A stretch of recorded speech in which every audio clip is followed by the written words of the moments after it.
Yes. No pressure. Look, I got them bless you. Wonder why I'm feeling extra. Say what it do, what the business is. Running over what the devil saying. Shoes, pants, chest, shoulders. Get up, off me, don't get closer. It ain't over, tell it's over. Game breaker, big joke. Jesus like, don't trip. Finna make the boat tip. Set the tone with that ice cold, but I won't slip. In my bag like road trip. Switch stands, do my dance, dog, he really don't miss. I don't need a crystal less it's hot sauce, brother. And I ain't gotta sell my soul just to pop off, brother.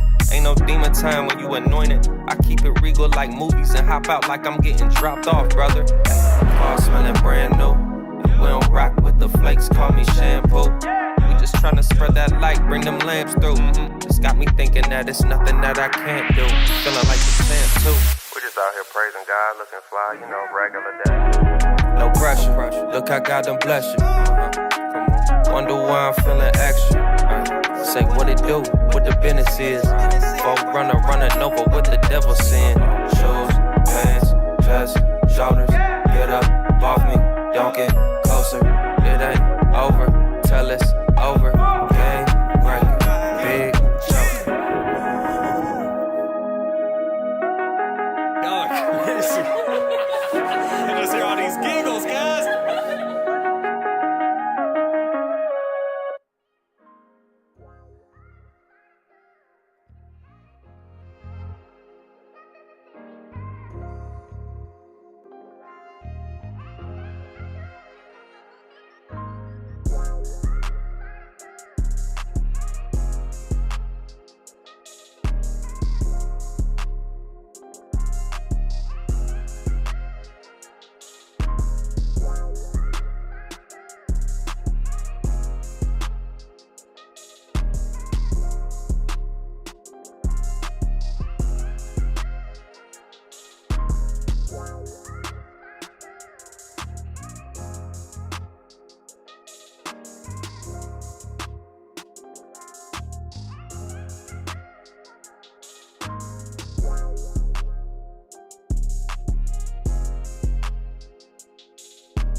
Just be on the beat.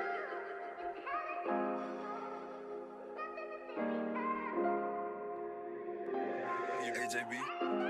You sound good.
Mic check, mic check.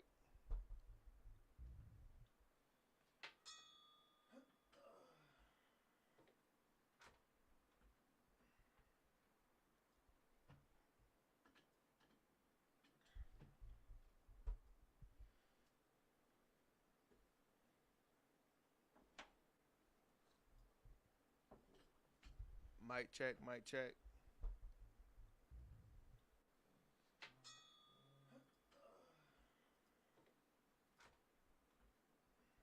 With my headphones.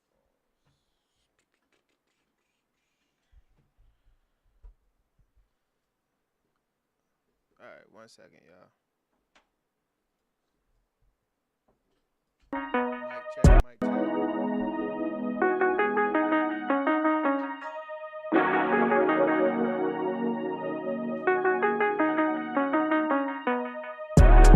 No pressure. Look, I got them bless you. Come on. Wonder why I'm feeling extra. Say what it do, what the business is. Folk running over what the devil saying. Shoes, pants, chest, shoulders. Get up off me, don't get closer. It ain't over till it's over.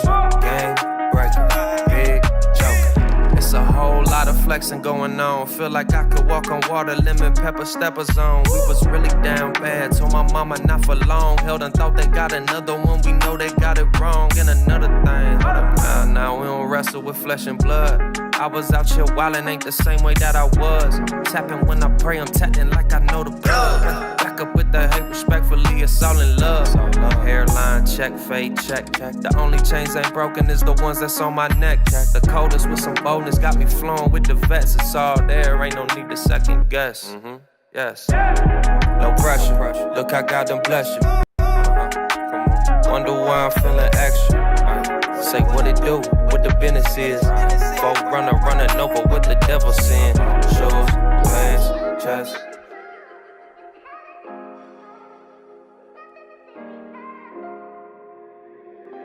AJB. You sound stuck.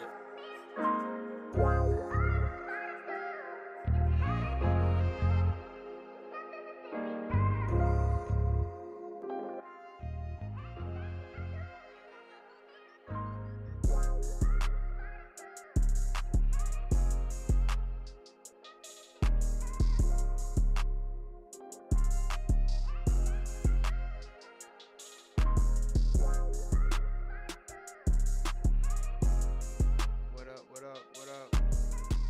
Happy Sunday. Welcome back to another edition of the Wrap Up Podcast. SirLennieB. Appreciate everyone for tapping in.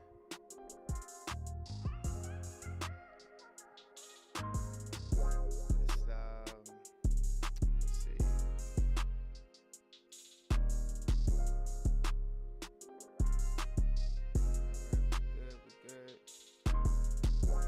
Let me check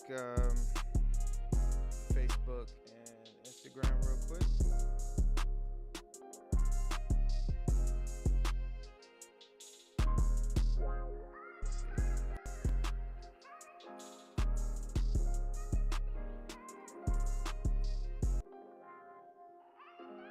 I think we're good on that side. Hope everyone having a good weekend, a good Sunday. Got a good show for y'all lined up. See where the conversation takes us. And yeah, go from there.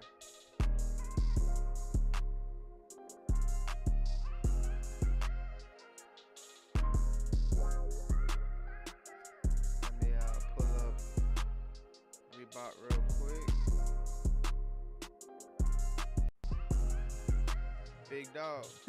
Big dog, what's happening, man? What's up, man? How you doing? Hey, man, I'm chilling. I'm hanging in there, big dog. I hear you. How your weekend going? You know, weekend been good, man. You know, my parents' anniversary, so you know. Oh yeah. How was that? No Red Lobster this year, huh? No red. Boy, that boy was so mad about that, man. Yeah. He wanted to get a divorce because of that. Because he looks forward to that every year. Like, right. That's true. Well, That's true. why am I married if on June 2nd I can't go to Red Lobster, man? Right. Yeah. Soon, no more. Like, have they shut down some of the ones in Florida already, or in the process? I was never a Red Lobster guy like that, so Okay. I don't know, but I know they went on like a day cruise today or something like that. Oh, So nice. yeah, Around Cape Canaveral area. yeah, I think so. I think that's where they Oh, went. Yeah. that's what's up. That's what's up. Mm-hmm. That's Yeah, I what's was up. surprised. I was surprised my mom agreed to it. You know what I mean? Right. Yeah. True. Yeah. Any That's going anywhere with that guy is kind yeah. of sketchy. You know what I mean? It's a movie. Yeah. Right. It's a movie for sure. Yeah, For sure man. with that Joker. Yeah, that's what's up, man. What you been up to this weekend, though, man? What did I do this weekend? What did I do this weekend? Not much, just just the whole planning and stuff like that. Kind of doing a little bit of downsizing, getting rid of, some things. Spring Uh, cleaning. yeah. Spring cleaning will be all this year, pretty much. Oh, 'Cause got you. yeah, you realize it, but when you're going through it, you understand like how much stuff you gotta get rid of, and yeah, I think too. It's just it to me. A lot of this stuff is like excess pounds. It's cool to walk around. 220, 230, Mm-hmm. but you can be 200, 180, 190. You know what I'm saying? Yeah. Like, so You feel a that's lot better.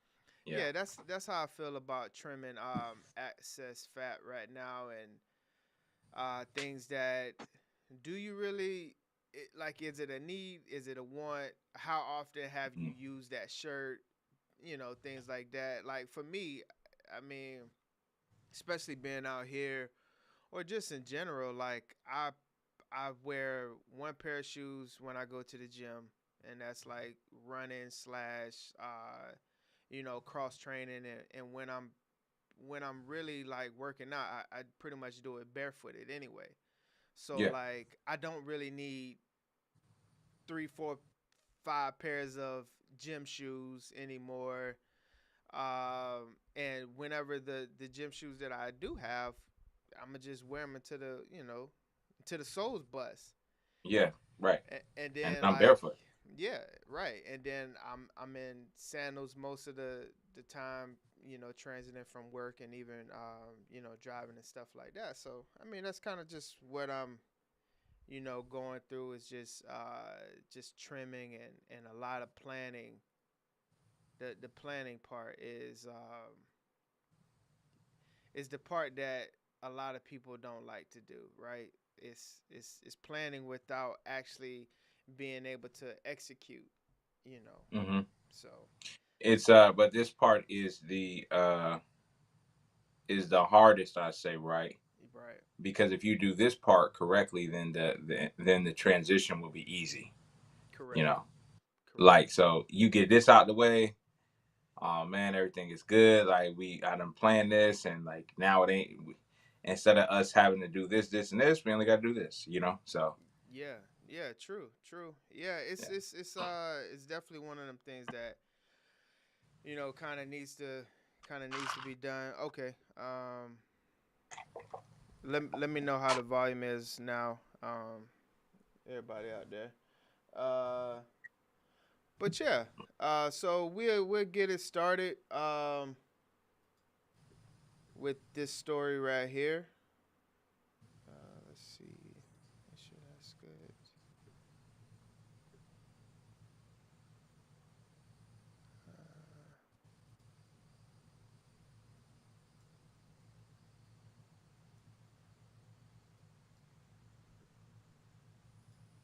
Good afternoon, everyone. Breaking now, the deputy who shot and killed senior airman Roger Fortson has been terminated. The Okaloosa County Sheriff's Office revealing just an hour ago that Deputy Eddie Duran was fired following the completion of an internal investigation.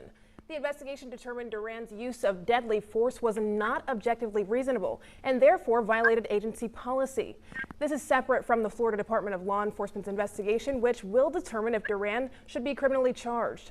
On May 3rd, Duran was directed to Fortson's apartment by people at the complex who reported a disturbance. Body cam video shows Duran knocked 3 times. When Fortson answered the door, he was holding a gun by his side.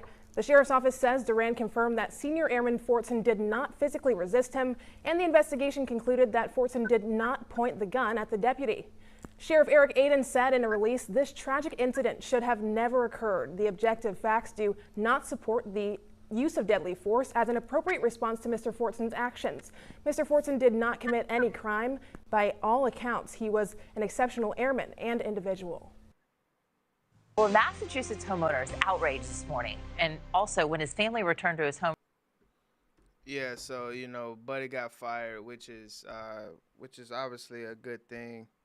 Part of the course. I mean, I just want there to be like more, like charges have to be administered. You know what I mean? Like, you can't.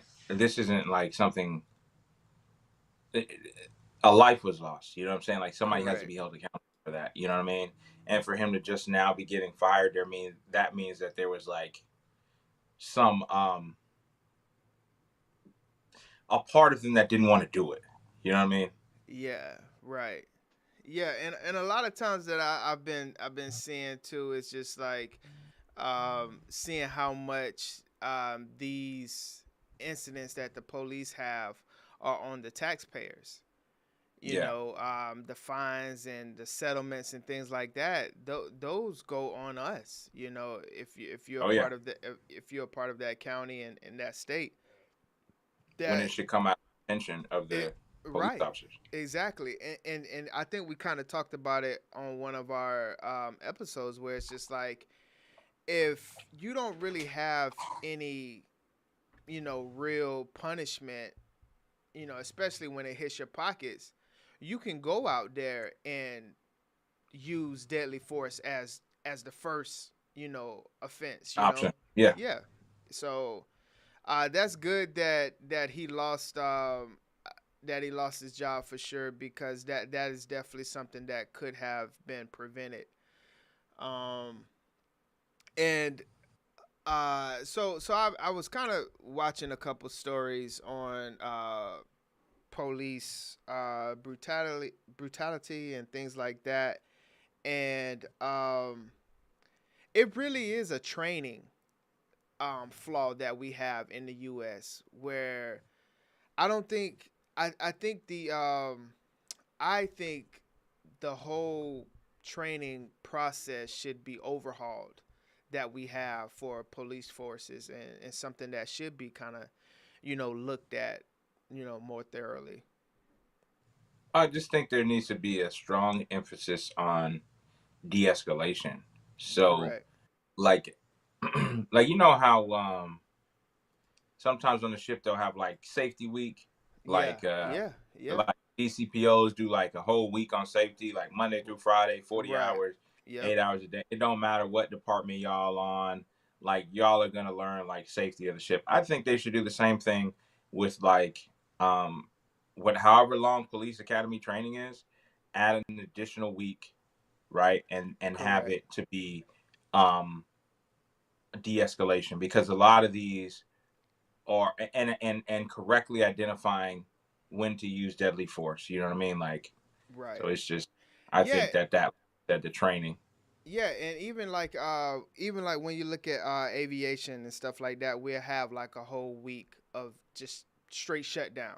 Like everything is shut down. Safety stand down. Safety stand downs, and like if like something happens in the aviation world that calls our attention, we will shut it down. Like, hey, nobody's flying, nobody's doing anything. We got to do, mandatory 4 hours of training, something like that. And those things, maybe they are happening in the police departments that we're not, privy to, but it kind of don't seem like that's what's going on. It doesn't seem like it's what's going on, because of the frequency in which they're using deadly force. You know what I mean? Like, Correct. it just doesn't, you know. Yeah. And like we saying, like, it is a high stressful job. So I'm not, Mhm. you know, but you're trained to handle that type of stress, you know. So Yeah, it should right. be. It should be training. Yeah, and so I wanted to kind of show another case of Police did.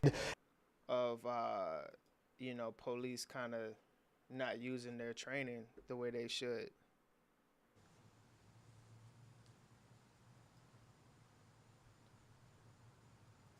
A 71-year-old man was yanked out of his home and forced to the ground by police over a shooting that never even happened.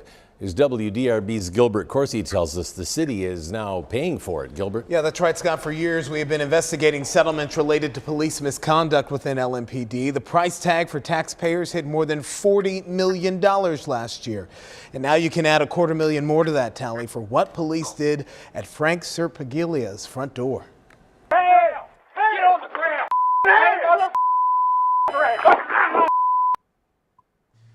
That is September 2019. Serpaglia says he was in the kitchen drinking coffee, reading the newspaper before officers knocked at the door. According to his lawsuit, he heard yelling and noticed officers outside. He didn't know police were responding to a 911 call made by his ill wife. The woman had called 911 in a, quote, delusional state, claiming that her husband shot her in the head. But she was not hurt or in any danger. Court records say she had previously been hospitalized and had mental health issues. What the hell did you call him for? I thought you shot me. What? The elderly man injured his shoulder and head and was taken to the hospital after the takedown. He sued Louisville and Jeffersontown police, who both responded to the scene for excessive force. LMPD is responsible for all but $5,000 of that $250,000 payout. It should be noted that when questioned, officers said the elderly man was non-compliant and refused to step outside, but that is not what is shown in the body cam footage. We asked LMPD today whether the officers were investigated or disciplined for that force or truthfulness, and the department has not yet responded. Yeah, and obviously they probably wasn't. But yeah, it just goes to show, like, obviously, you know, people of color deal with it. But it's a training thing, as we've seen. Yep. And a lot of people, I mean, we're talking about a 71-year-old man that's just in his bathrobe. Yeah, you know, just getting thrown face down, butt cheeks up, like, right, exactly. Bruh. And it's sad because, you know, his wife dealing with dementia and things like that, you know, I don't know that to be true, dog. Oh, you think she said the way she was sitting there chilling? Right. Bro, bro, listen. If your wife has dementia, right? Right. And she called and got you jammed, me, in my mind, I need, like, tears. I need, like, honey, I'm so sorry. She's sitting there, legs crossed. I think she was smoking her morning cig. I thought you shot me. I'm sorry. Yeah, I'm on the ground and my bare ass is on the bricks. Like, what are you talking about? Right. You thought I shot... Hey, don't go anywhere, y'all, because I'm gonna shoot her now. You know what I'm saying? What are we talking about, bro? Like, I'm 70. Yeah. Man. Yeah. My dad is 70, fam. You cannot do older, elderly people like that, dog. Man. Like, yeah, and oh boy, he suffered hip and his shoulder. Yeah. Yeah. They threw him in his bathrobe, butt cheeks out. I can't. And she gonna come out and sit on the porch and say, I thought you shot me. Listen, the way that my hip feel, I can only imagine how his hip feel at 71. So, and too, like, when you look at the video, like, replaying it, like, you can see his, you know, his front parts skirt on the deck like that. Bro, that is painful. Like, I'm in pain. 70 years old having your piece smushed in like that on the concrete. And your wife with her legs crossed talking about somebody thought you gave me a dome shot. Ah, man. Dog, and listen, after we get this all sorted out, y'all are gonna have to spin right back because I'm gonna dome shot her now. She was seeing the future. Yeah. I just don't understand her being so cool, calm, and collected with that statement. Yeah. I thought you shot Honey, me. I'm sorry. That's what I and then That's what you need. that will give me the prompt to be like, baby, it's okay. Like, I know you batshit crazy. Like it's all right. Like, right. I know you've been suffering. But for you to be sitting there, bro, looking at me in the ground in pain, shoulder cooked, hip cooked, nuts on the bricks, and you talking about something, I'm sorry, baby, I thought you shot me. Bro, what? Nah, dog. Life is about reaction for me. You know what I'm saying? Right. If I don't get the correct reaction out of you, yeah, that's just crazy, man. Yeah, and so for good news, I wanted to highlight this story in Louisiana. So let's go over there real quick.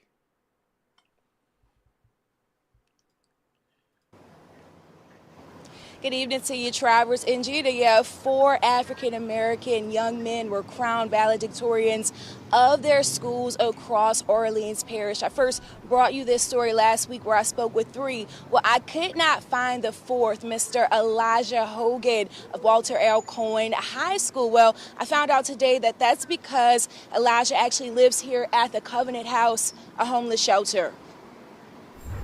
A message to New Orleans youth from Elijah Hogan, the 2024 valedictorian at Walter L. Cohen High School. This go out to all African-American children, teens included. Despite where you are or the area you in, even though it may look bad and down, there are moments where there will be people that will give you a guiding hand to help get you through. So take that opportunity. Hogan graduated with a 3.89 GPA. The main challenge was fitting in. There was a lot of obstacles I went through, but I was able to come through it head on. And he has many people to thank. One of them is the Covenant House. Without their help, I wouldn't have been here where I am, as well as my family members. Despite them being out of state, I still have connections with them. Along with the memory of his mother, who passed away when Hogan was only 8. For the last year and a half, he's been a resident here at the Covenant House that provides a place to stay for youth who are homeless. His caseworker says right away organizers at the house knew just how bright Hogan was. For the last 4 years, we have pushed ourselves in our education. She videoed Hogan's speech to his class, bringing her to tears. I could see him really just enjoying this moment. That's all that I could ask for Elijah. It was such a great moment. For the teen, there are times and places where you can have fun, but also times and places where you have to do your hardest to get where you want. The struggle was one he took in stride, knowing his achievements will inspire his siblings and other youth that may find themselves in a similar situation. Don't let others define who you are. Don't let things get you down. Don't let it chain you down. Let moments help you get through it. Yeah, so crown him. Yeah, crown him 100%. Like, crown him, boy, man. You know, graduating with a 3.8, living homeless in a shelter. That's amazing, bro. What's your excuse? Like, you look at this guy and it's no excuse, man. It's no freaking excuse. Exactly. And one thing that I kind of look at that as well is kind of like, you know, the whole trimming of the, you know, the fat is, you know, that guy had to go to school, you know, public school, for 4 years basically, and care about his studies and living in a, you know, homeless shelter. I kind of challenge all of us to kind of look at our old clothes and things that we may not need anymore and look at giving them to shelters and things like that, because I can only imagine what his wardrobe was. I can only imagine how going to school as a high schooler, how we, you know, tease and bullies and things like that, and who dresses the best and things like that. Even though it shouldn't necessarily be a deter to your life, but we all know that, you know, social norms and things like that are part of it. And I think it only helps if we can kind of do our parts too. It just goes back to, you know, having 20 collar shirts. Do you really need that many if you're not wearing them? You know, this young brother, I'm pretty sure, could have used, you know, one of those collar shirts, you know what I'm saying, throughout his 4 years of going to school. So those are some of the things that definitely heavy on the heart and things like that when you see somebody that just against all odds, bro. Like, not knowing, can't stop me. You know, can't stop, won't stop. And just seeing that my man didn't even know probably where his next meal was coming from. Yeah. You know, what he was going to wear the next day. And to get a 3.8, man, you know how we graduated. Like, man, buddy was on it. Yeah. And salute to King, and I hope he does great things in his life and for his community as well.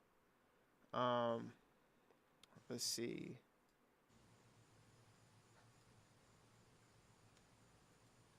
Make sure. That really is a feel-good story, man, because we don't get too many of those nowadays. Let me see, where is it at? Okay. I guess it's not. So this one.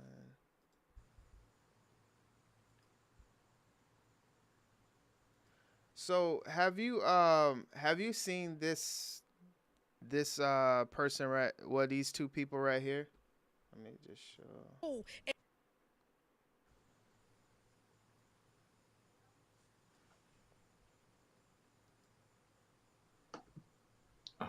Man, yeah, and you know what? Every time I saw them, I kept scrolling because I was like, bruh, this just looks, Yeah. But I never. As soon as I heard them start, I was just like, nah, nope. Right. So do you know? So you don't know about the story that they was reporting on? I read the caption and I heard she was filming content at the school, sexual content at the school. Okay, so let's see a little bit of what they said, and then let's see what old girl said, cause we let's see what she said to try and spin out of this. Right. Another school and do this type of foolishness. This can be the same type of teacher that can touch a child. If you taking your clothes off, you're smacking your behind, you're flapping your breasts out, and gyrating yourself in a classroom where students are during the school day, and you're doing this in the bathroom. That is unacceptable. So basically I'm gonna let Brother Cornell state his piece, and then I'll close it out.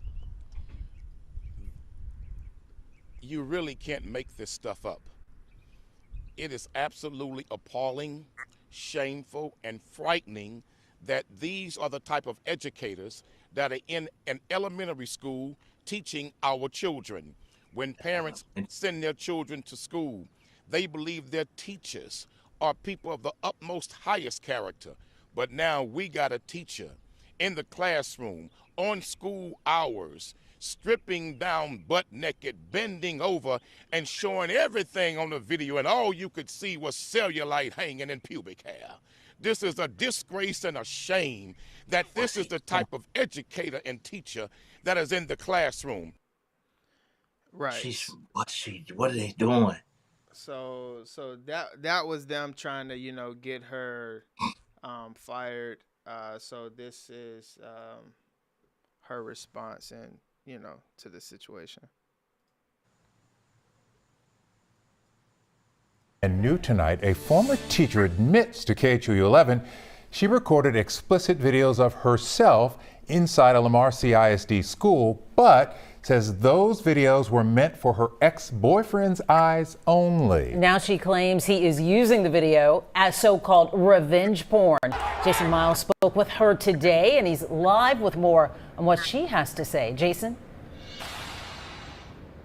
Hey there, guys. Yeah, this former teacher actually called the newsroom this morning, very emotional, and met us here outside the station to share her side of the story. 24 hours ago, we told you how Lamar CISD had opened an investigation based on the release of 2 videos shot inside Gray Elementary by a former teacher who now admits it was a big mistake. It was a poor judgment on my part. I would never do it again. We're not identifying the former teacher because she hasn't been charged with a crime, although Lamar CIA police again did open an investigation yesterday. If she would do this in the classroom, what else will she do? That followed a news conference by community activists calling out her behavior. I had a coworker call me and she's like, H, you're on the news. She claims the videos were either shot on a Sunday when she stopped by the school to pick something up or in a restroom with no one else around, and were only shared with an ex-boyfriend with whom she's gone through a very bad breakup. I've never sent this out to thousands of men. Like, I'm not that type of person. This was just a relationship, a private matter, and he released it. KHOU legal analyst Carmen Rowe believes what the former teacher did may be unethical, but not necessarily criminal, although the same may not be true for anyone who shares the videos online or otherwise under the state's so-called revenge porn statute. Anyone who sends that material out, promotes it for whatever purpose, puts themselves in harm's way and can be charged. And in Texas, we do file these charges and we pursue punishment pretty aggressively. Tonight, the former teacher who says she resigned from Lamar CISD for unrelated reasons at the end of the school year. All I can do is learn from the situation. Hopes neither her career nor reputation are permanently impacted. Yeah, so that's the story. What's your thoughts? That her I ain't even gonna lie to you, man. I ain't even want to call there. But when that dude said cellulite pubic hair everywhere, I said I got the call. I said I got the call. Why would he say that on the news? Yeah, that's They what was you trying, doing, man. Yeah, they was trying to put her out there, man. They was trying to put her out there. Her ex-boyfriend's a sucker, by the way. Yeah, which That dude is a real sucker. Yeah, and there's a lot of stories going around right now for revenge porn. A lot of people don't realize that you can get locked up, not just for revenge porn, obviously, but there's one story that I was gonna show. It was a lady that guessed her boyfriend's password, right? Went into his laptop, found stuff, and put it in group chats and things like that, and that's what got her locked up. So even something like that, putting it in a group chat, it doesn't have to be online. Yeah, got her arrested, and she's got arrested. She's actually a pro boxer. Oh, Yes. he had to get her arrested. Yeah, so okay. Exactly. He can't whoop her. Yeah, because Yeah.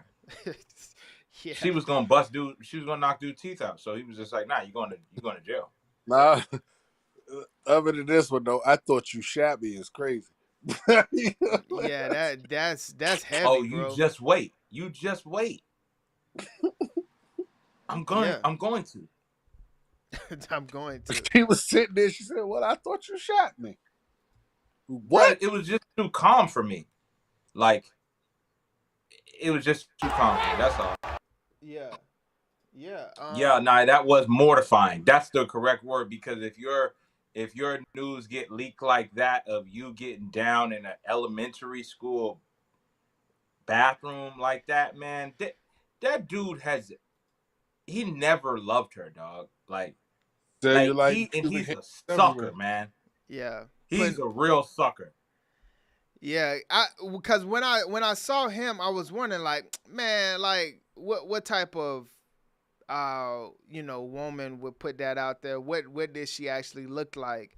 And then when you saw that one, you can kind of see her her fingers. It was definitely kind of chubby, so I can only imagine what the body was looking like for cellulite. I love But her. she did wrong. But I will say this though, they wrong for putting that out. But she kind of you don't get busy in those school bathroom, lady. Take it. Right. Come on, man. Come on, lady. Right. You know better.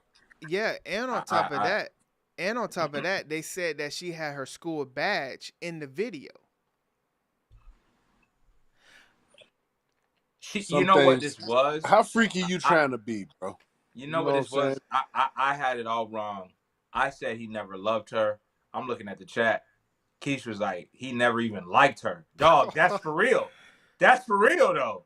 Dog, because if you're hitting you hitting your joint, right? You can't be hitting your queen and be like, yo, babe. If this your queen, this your girl, you're not gonna hit your girl and be like, baby, you know, I just cannot wait till you get home. Send me something sick and nasty of you at work right now. She gonna be like, dude, I'll be home like in a look. Like, come on. But your joint, you gonna be like, yo, I need some. Hey, right now, I'm at work though. I don't care. Right. Send it or I'll block you. And she's like, all right, chill. Right. And sent the nastiest of the nasty of her at work, and he was like, yeah, all right, had that ready. You know, whenever I can steal away. You know, like he never liked her. You know what I'm saying? Like, it's clear that he never liked her. Golly. Yeah. So how you feel about equal opportunity?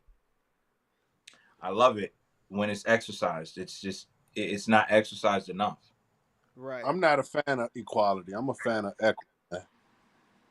You understand what I'm saying? Like all right, so I'm not a fan of equality because it doesn't. It's not always fair. Like if the fence is 9 feet tall and you give us both 2 crates, I'm 6 feet. I can get over the fence, but the guy that's 5'5" can't get over the fence. You know what I'm saying? Right. That's why it's fair, though. That's not fair because yes, it is because the guy that's 6'7" is gonna be able to just walk up. You know what I'm saying? Like the guy that's 7 foot, it's gonna be like, come on, bro. It's fair for everybody. Like. Because it's unfair equity, to us all, man, bro. not equality. Equity, man. Like, let's do what's fair. Make it fair. You feel what I'm saying? Like, let us both get over the isn't fair, gate. though. That's not a real term. No, life is definitely not fair, but I mean, that's just got to be that way for everybody. Like, it's gotta, like, we're animals, bro. Like, we animals, and so like, many times. Why you give him 3 crates? Because he's 5'4". He needs the 3 to get over the gate. He should just stay on that side. Stay on that side. Or fight me for another crate. That's the real world right there. Right. You know what I'm saying? Yeah, and so like over there in Mexico right now, they're having their election, which today, probably the results will be out soon because they had their presidential election, and I wanted to kind of show that right here. Yet violence has overshadowed political campaigns, with dozens of candidates assassinated, the most ever. Guad Venegas is in Mexico City, and a warning, some of what you are about to see is disturbing. It's a historic presidential election. For the first time in its 200-year history, 2 female candidates lead the presidential polls in Mexico. Frontrunner Claudia Sheinbaum is the former mayor of Mexico City, a close ally to current President López Obrador. Sheinbaum, who speaks fluent English, is also an academic that has lived in California's Bay Area, studying both at Stanford and Berkeley. What I like about Claudia the most is their scientific point of view about society.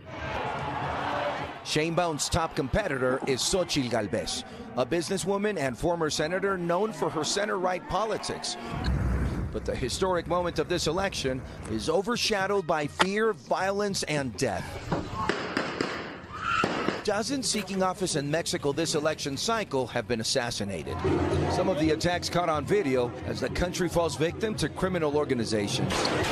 We have been living in Mexico a process of violence, insecurity, and penetration of crime organizations trying to get control of local and municipal governments over the past 10 years. Mexico's gangs connected to known cartels also profiting from human smuggling as thousands of migrants arrive in the country daily, many with hopes of making it to the U.S. They're all over. They're here in camps like this. There's about 5,000 in Mexico City. I think there's a lot more in the north. that are waiting in similar spaces. Mexico's new president will face pressure from U.S. authorities to stop migrants heading north and avoid a new surge at the U.S. border, as well as demands at home to bring down rampant crime. Yeah, so we obviously know the crime in Mexico, you know, history is real. But Claudia, which they were saying that she was actually most likely going to win, she is the mayor in Mexico City right now. And in her tenure, crime has went down 50%. So I don't know the correlation with the time frame, or you know, is she doing something that another mayor or president not doing? So Paying them cartels on time. That could be it, and only time will tell. Yeah, only time will tell. Once the results come in and she does become president, and you know we'll see what happens with the crime in Mexico. Seeing someone catch a dome piece to the back of the head like that, right, bro, that's terrifying. Yeah, he coming through, trying to be a man amongst the people, right? Trying to relate to the people, and you dome shot the boy? Yeah. Yeah, that's tough, bro. That's so scary, dog. Yo, you think she... Man, that's a crazy Yeah. question. You think Yeah, she's the I do. crime mob boss? Yo, that Yes, would I be do. wild. I mean, the Yeah, ask the cartel question. boss. Let's finish the question off. Let me hear that question. Let you use answer. Think she what? Oh, right here. But It's a strong possibility. Facts. That's a factory. For crime to drop 50% in her tenure, bro? yeah, that's a crazy number, bro. 50%. It never drops like that, bro. She's got fear. That's fear, dog. That's Griselda Blanca type stuff. Like, that's right. like, yeah. dog. But they you about know, to make a deal with the devil. yeah. Jeez. Man, and so they were saying, you know, because Mexico is heavy into like the landing zone for this whole migrant thing, right? So either people from South America are coming up through Mexico to get to the U.S. You got people from China stopping off in Mexico. You got, you know, your African migrants that's coming over here stopping in Mexico, and a lot of them have been, you know, human trafficked. And so, so that was one of the things that she said that, you know, she'd be able to, you know, alleviate as well. But, you know, as we say, like, so let me ask you this. Would you like live in Mexico? Never. No. And what would be the reason? It's not a lot of places I'm scared of, bro. Right. Mexico is definitely one of them. Trinidad and Haiti. I'm not living there. Right. Mexico, Trinidad, Haiti, Chicago. I could live in Chicago. I'm in a dangerous city. I could maneuver in Chicago. Them man, them foreign countries, them people don't play fair, bro. So would you say that you wouldn't live in a foreign country, like a country like that, because of the language barrier, or just kind of like what we know to be Mexico? The danger. I just know too much. Yeah, I just know too much. Like, I've just read too much. I've just seen too many cartel documentaries. Too many I've movies. Seen too many... Yeah. And well, I landed in movies Mexico and got in the car, man. The dude told me, don't look out the window, look straight. What do you mean? Look straight. Movies are fictional. I'm talking about documentaries. I mean, they killed the president down there one time. El Chapo's son, when he got arrested, they said the city's gonna rain bullets until he's released. And for 11 days the city rained bullets, and then he released him. Dog, we run this country. Right. So let me ask you this. Because we're putting Mexico in this box of danger, And and right now you're saying that they killed the president. They got cartel. Have the U.S. ever killed the president? You know what? I'm not gonna go there. Be careful. Factual. Yes, they have. Do we have cartel? Not that I know of. You don't think so? Maybe it's. I don't think our cartels are on the scale that Mexico is on, because we had the mob. We didn't have cartel. We had the mob, and the mob pretty much ran. They ran it. You want to talk about presidents getting whacked? The mob had a hand in that. You understand what I'm saying? So no, we didn't have cartels. We had the Italian mob, but this is you can survive in America. It's not as easy as it may seem. If you was to be in a Colombia's now is cool, but like back in the day, Colombia or Mexico, you ain't gonna make it. Yeah, I mean, I can kind of go back and forth with this for a little bit, but I think as a whole, you can kind of live in a lot of places that we may think are dangerous, because if people just watched,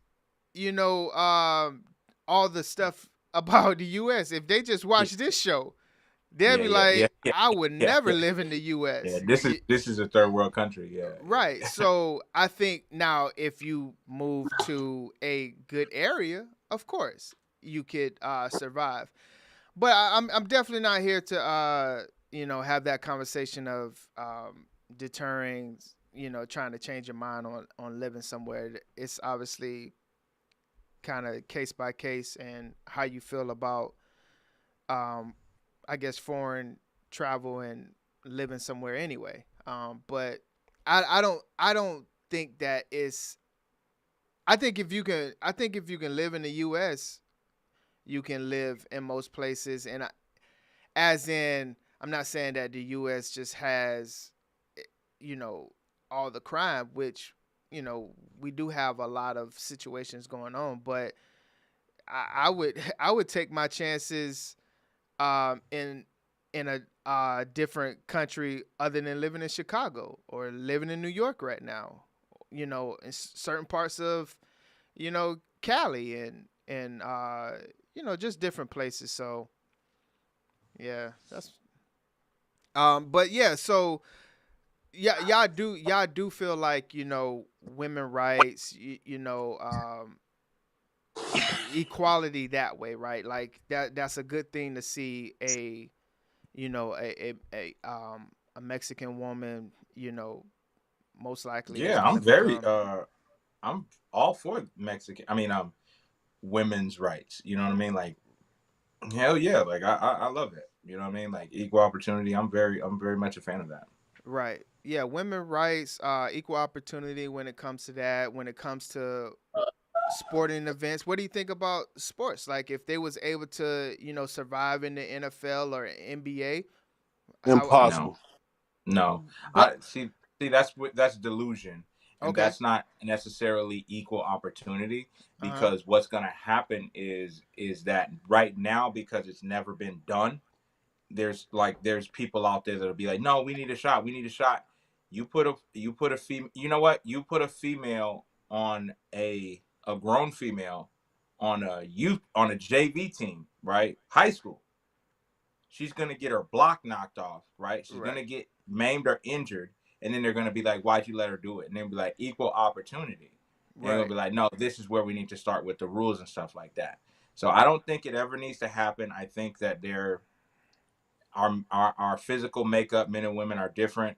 And I don't think that they need to have an opportunity to compete with men in contact sports. Now, tennis, yeah, Venus and Serena beat plenty of dudes. You know what I'm saying? They'll beat plenty of dudes. You know what I mean? But you're contact sports, bruh, and combat sports, it's rough.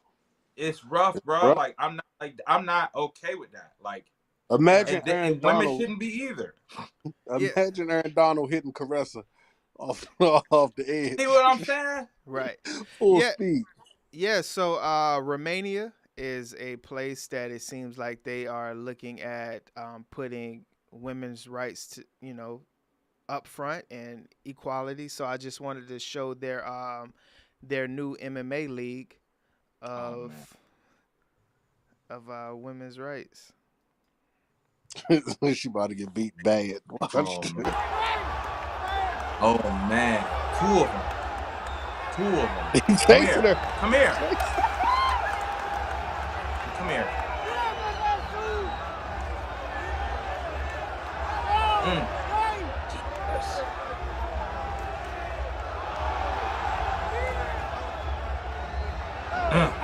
This is brutality.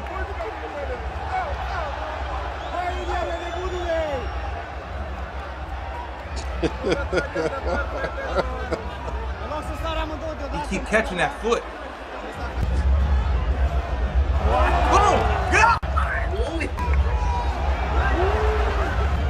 Yeah, so what you think about that league?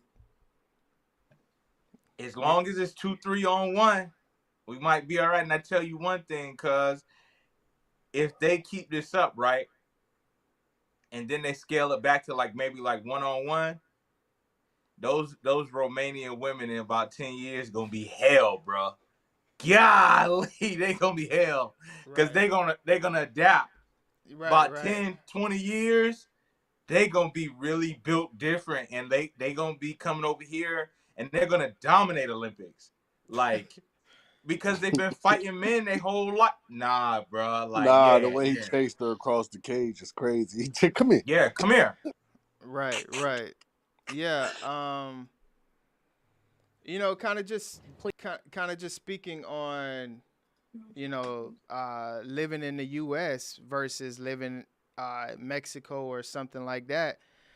Every week we have an update of, what's going on in New York, and I kind of wanted to show this clip right here. Damn. Fat neck ass. Now at 4, it's a fight for survival. A woman in the Bronx fought off her attacker with the help of some neighbors. But that attacker got away, and now police are searching for that person. News 4's Melissa Colorado joins us live. Melissa, you spoke with one of the neighbors about what happened over the weekend. What did they say? Well, guys, I got to tell you, after spending the entire day here in Woodlawn, this is a neighborhood where people really look out for one another. So when neighbors heard this woman screaming for help at 1:30 a.m. Saturday morning, they raced out of their beds, jumped in to help her. Thankfully, she was able to fight off her attacker, and it was all caught on surveillance video. Just before 1:30 a.m. on Saturday, a woman walking in the Woodlawn section of the Bronx had her wireless earbuds in. She's talking on the phone, unaware there's a man behind her, following her every move.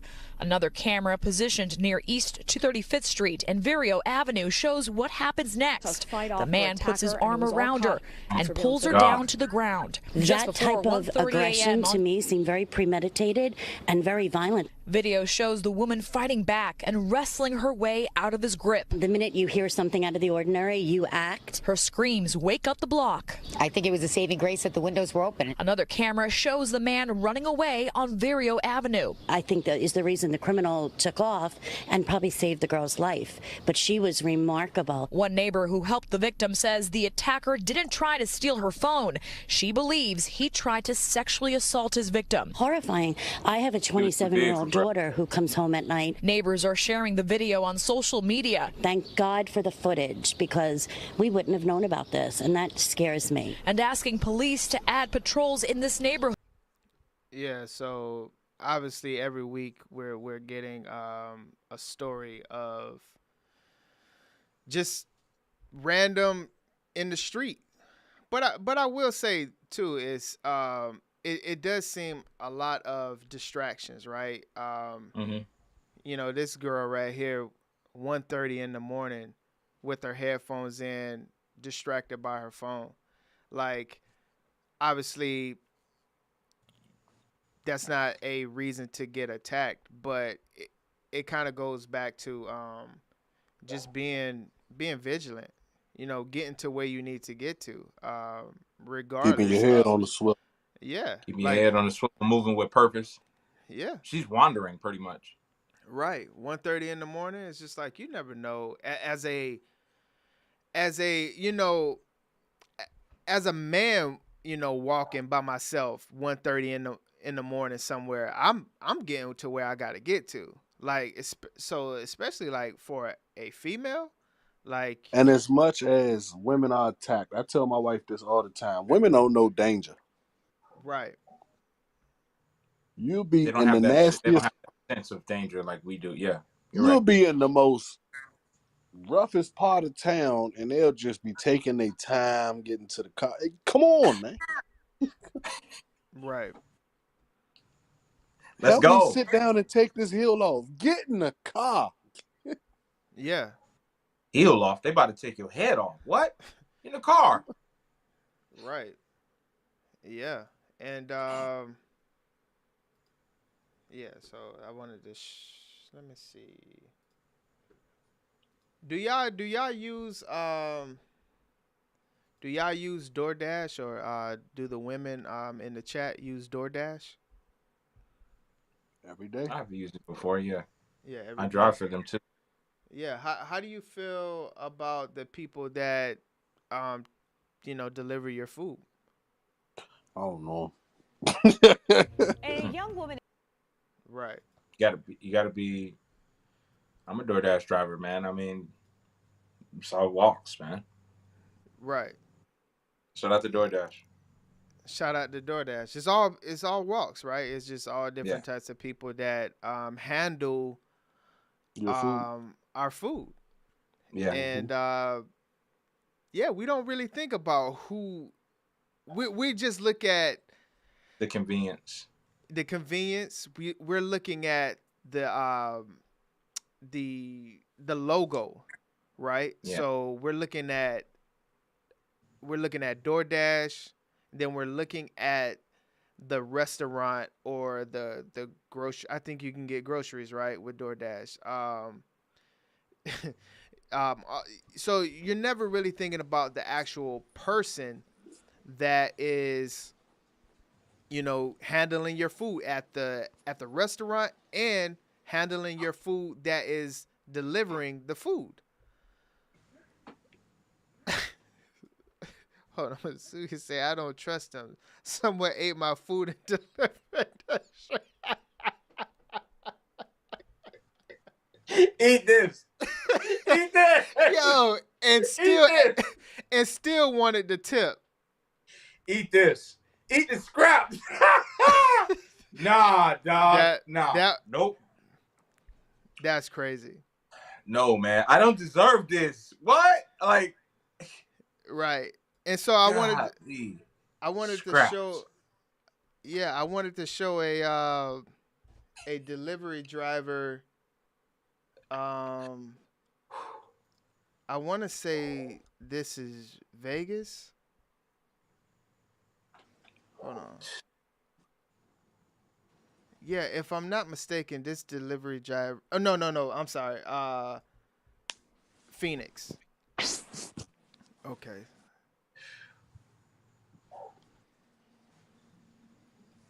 A young woman in Phoenix is speaking out tonight, sharing a horrifying story about what happened with a food delivery driver.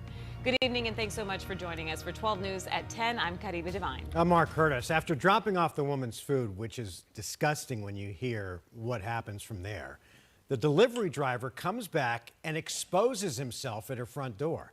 12 News journalist Bianca Bono talked to the woman, and Bianca, this is just disgusting. Yeah, guys, it really is. And food delivery services have become such a routine part of so many people's lives. And this is really a nightmare scenario. And the reality is the woman would have never known this happened had the incident not been caught on her neighbor's camera. It just happened to be one night where I was like, I don't want to make food. It was a typical Friday night for Lily Seefingphone. She works in the restaurant industry and got home from work, ordering a late dinner before going to sleep. I had that DoorDash deliver my food. The events of that night captured on her neighbor's Ring doorbell camera. And at first, when the DoorDash delivery driver drops off her food, nothing appears to be out of the ordinary. Then at 2:11 a.m., Lily grabs her food, glancing down the hallway. He was walking across, but his eyes were like locked sideways to me. And I was like, that's weird. The DoorDash driver still there. Her stomach turned. And so I locked both locks on my door. Then she went to sleep, never expecting the news she would get the next morning. I got a message from my neighbor across the hall that has the Ring camera, and he told me like, hey, this is what happened. At 2:16 a.m., the DoorDash worker was back, masturbating at her front door. Just disgusted, violated, just uncomfortable. Just because he knows exactly where I live, how to get into my building. Lily, scared for her safety, immediately notified DoorDash and the Phoenix Police Department. The initial response she got from the company said that he was removed from any of my future orders. Just yours. Just mine. A DoorDash spokesperson telling 12 News in a statement that was a miscommunication, claiming he was deactivated right away. Days later, Lily got an updated response from DoorDash saying the delivery driver was removed from the platform, offering her a $15 credit. As for Phoenix Police, a public information officer tells 12 News detectives are actively investigating the case, working to establish the appropriate crime that was committed, along with identifying the person responsible. Situations like that could get worse. Had he just been standing at my front door waiting for me to get my food and like just push into my apartment. Lily says she's thankful she's okay, but yeah, so it's one of the things that you don't think about. Like you think about getting your food or just the simple fact of opening the door to greet the delivery driver. You have creeps like that's out there. Dude turned and was like, I thought you ordered a hot dog. Dog, thought you ordered a wiener. And was like, this world is crazy, man. In your brain. He came back and spanked it at the door. What's in to her profile, to her DoorDash profile, fam? Yeah, that's what she did. What's in your brain that makes you think about doing something like this? Busting on somebody's doorknob, dog? This is a third world country. Yeah, you know what? Maybe Mexico City ain't that bad. Listen. Because, bro, what are you talking about, man? You finna bust back and bust all over my... Man, what? Bruh. Because he probably put that cold press on her doorknob. I thought you ordered a wiener. That's crazy. Bro. I bring the beef to your front door. Like man, Domino's. Hot and ready. Even my mama knows. Listen. Listen, imagine if he would have been cocked and ready like the two in the grocery stores, and when she opened up the door, Paya. Right in the kisser. Man. This is a freaky ass country, man. And they talking about some $15 credit. No, I'm getting a lawyer. We finna take this up. Like, $15 credit. Yo, I didn't even think about that too. We're gonna give you 15 bones, but you have to give it right back to us though. Right back. Send it's it a right credit. back, please. We're gonna make sure that no harm, no foul. We're gonna get that paper right back about. And $15 don't cover nothing but the taxes, man. That's wow. And service fees. So they pretty much say, hey, we're going to give you the taxes and the service fees on your next order. Sorry that one of our employees spanked the bank in front of your door. And she would have your door shut. And the thing about it is she would have never known. She would have woke up, like, dang, what is this gooey on my doorknob? And thought nothing of it. The man went back to the door and beat himself up, man. That's crazy, man. That's crazy. This is a freaky country, Lenny. This is a freaky country. It's freaky. That's what I'm saying, bro. Because listen, as soon as he got that order, I'm guessing he saw her profile picture. Like, oh yeah, I can't wait to see this one. Because he waited. Driver, yeah, he waited to actually see her. And then he had to spin the block like, nah, I got to get this one off. Nah. In cargo Nah. pants. In cargo pants, man. Who, as a DoorDash driver, who's checking profile pictures like that, bro? You're in such a rush trying to get them orders and trying to get your money, bro. Like, who's you got to be a real freak. You know what I'm He's saying? obviously not in it for the money, Rob. Yeah, he ain't in it He's for in the it money. for the He's thrill. in it for the He's- bus, For the thrill. For the thrill. for the busting. Jeez, Then you man. get caught on candid camera. Like, how embarrassing is that to get a call from the police? Like, hey, we know you whooped yourself over there in front of that lady door. You a nasty dude. Come turn yourself in. But see, the thing about it is they're not even embarrassed, man, because they're doing this in public. From the Dollar Tree guy, the Whole Foods, this dude right here. How you embarrass somebody like that? Yeah. You can't How embarrass. horny do you gotta be, bro? How horny are you? Horny toes, man. Jeez. These boys is different out here, man. Listen, that's an addiction. Get this off. I got to get this off. You know how you hear about cats that you know, they go to like therapy or these types of addiction camps or whatever for like, you know, they watching you know, explicit videos all day long. Like, these are the types of people. Yeah. And they coddled. You know what I'm saying? They coddled. Nobody ever. They don't have harsh friends. You understand what I'm saying? The first They don't time have Lenny friends, get out of period. pocket and the first time Lenny do some freaky shit around me, I'm on his ass. Hey, brother. Right. Nobody You will a- do that. No, they're not. You They a don't have dirt friends, bro. ball. Right. They don't have friends, and they're not doing that around their friends. I don't feel like, bro. Like, Oh, you a They sneaky wouldn't. assassin. You sneaky beater. sneaky freaky. He had Freaky to go deaky back type. for that one. Yeah. He spent the block back, man. And if she would have opened, he would have just been like, "My So bad. let- I thought you wanted wieners." So this is the real question. As DoorDash customers or, you know, delivery based customers, do we tip first or do He we was gonna wait? give it a tip. He was gonna give it a tip for real. Like, I normally if you- don't. I ain't even trying to be funny, man. I normally don't even tip. Well, that ain't my fault you chose that job, man. I ain't even tip. Oh man. Sorry, I know you're a DoorDash. I don't have but honestly, bro, I do not have a problem with people when they don't tip, right? Because I'm not an entitled person like that, bro. I look at it and I say, you know what? If they because how much is too much and what is too little? Even if you tip me $1, it's $1 more than I had, right? That's just the mentality I had, right? So if you do drop a 5 on me, and then it's $3 for the drive, that's $8. Like, I'm cool with that. You know what I mean? Like, anything me, I'm $2, right? I'm a $2-3 tipper with things like that. I just throw it on top. Then where I do not tip is takeout. So because if I went there, Right. yeah, sometimes you gotta do it like that, especially if they're gonna deliver scraps to your front door. Like, Listen, that was Keisha, now I can see why you were so pissed because she pre-tipped him. yeah. And he still ate the food. I'm not doing it. Listen, man. Yeah, that would and it's drive not. me It's nothing insane. against the delivery driver. It's just Yeah.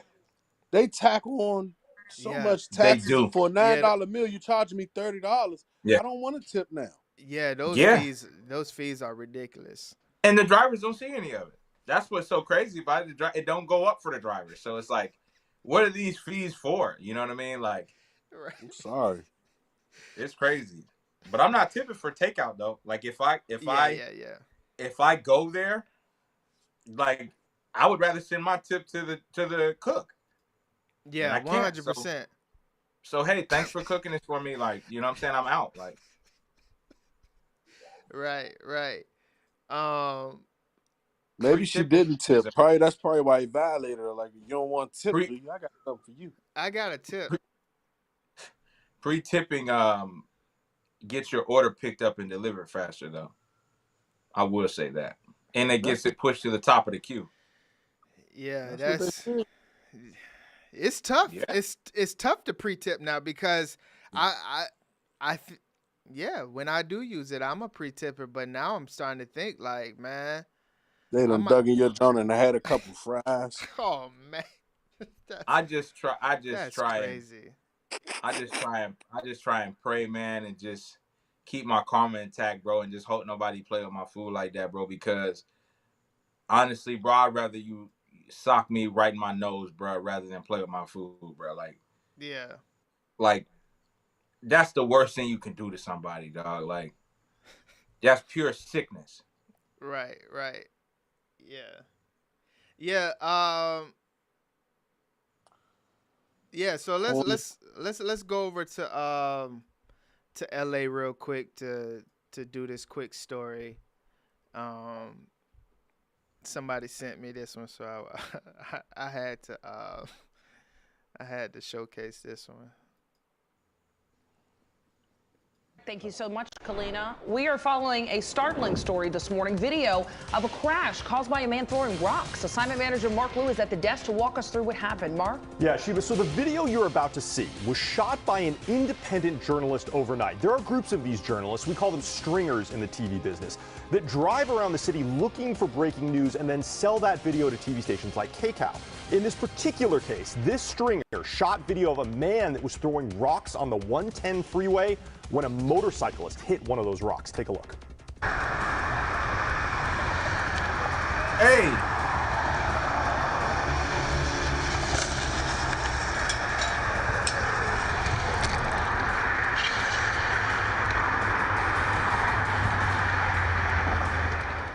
Now, thankfully, it looks like that motorcyclist got right back up and is okay, but as you can see, several drivers slowed down to check on that man. This all happened about 3:30 this morning on the southbound 110, just south of the 10 in South LA. Now, you see here that independent journalist that followed that man throwing rocks. He headed off the freeway and disappeared around the corner near 23rd Street, but a bunch of rocks, as you see here, remained in lanes of the 110. Multiple other cars struck them overnight. At least 2 cars got flat tires, as you can see here. These drivers had to pull over and change tires on the side of the freeway. Now, apparently, none of these drivers called 911. LAPD was never alerted, and the CHP said they were only made aware of this rock-throwing situation hours after that man had already left. They say they're now patrolling the area on the 110 freeway here, but haven't made any arrests. That rock-throwing man remains on the loose this morning. No injuries were reported here. That is the very latest from the desk. I'll send it back to you. Mark, this could have been so much worse. Some people just want to watch the world burn, bro. Yeah, it's so I blame the system though, because the independent journalist could have stopped this, right? But could have stopped all this. But in order to get paid, he had to, let it happen so the story can build, so he can, so he can charge the news stations. Hey man, look, I know you out here getting killed, but I gotta do my job. I gotta get this paper, man. I know. I gotta get this bread, bro. You about to slide for half a mile on your back? I got to get this paper. Yes, man. Exactly. Slid him for a quarter mile. Sparks were flying. No. It wasn't a bike that was the spot. The sparks was coming off his back. Off his back, dog. Yeah. Yeah. He jumped right up though. He a trooper. He jumped slam up. Right, and that's the thing though. It's just like, he hey, should have came back and faded for real. Right, but see, the thing about it, he probably didn't even know. Like, you're traveling on the highway, bro. Yeah. You know what I'm saying? You don't see a bum on the side of the street throwing rocks. Some people just want to watch the world burn, bro. Like, Jit homeless, and he like, maybe I can just cause a wreck out here. I'm a bum. Maybe I could just bust somebody's tires up or something. Bro, what you doing, dog? Like, and then I'm gonna walk off, put my hood on, and walk off. Yeah. Then I'm gonna dip after I've done enough damage. Bro, he was throwing some bricks out there too, dog. Them was some big rocks he was throwing. Yeah. Yeah, and speaking of like big rocks and things like that, what do y'all think about like the current state of the world? Russia is hiding North Korea, China. What do you think the next war would look like? World War III, or just a simple war between the U.S. and another country, or other countries, going at it. I mean, we do see what's going on in Ukraine and Russia. We see bombs and things like that. But what are your thoughts on modern warfare? Be quick, buddy. Be quick. Mm-hmm. It'll be quick. It wouldn't be the traditional boots on sand war. It'd be quickly. It would be like nuclear warfare, because as soon as you hit that button, I'm hitting my button, and within the next hour and a half, everyone's wiped off the face of the earth. Like, that's why I think that it hasn't happened yet, because it's like nuclear warfare. It's it for everybody. You know what I mean? Yeah, right. Yeah, and just modern warfare is one of them things that I think about a lot. Different tactics that countries can do that we probably didn't get to see back in the 40s and even 1800s and things like that. So I wanted to show what that looks like in North Korea, what they're doing for modern warfare.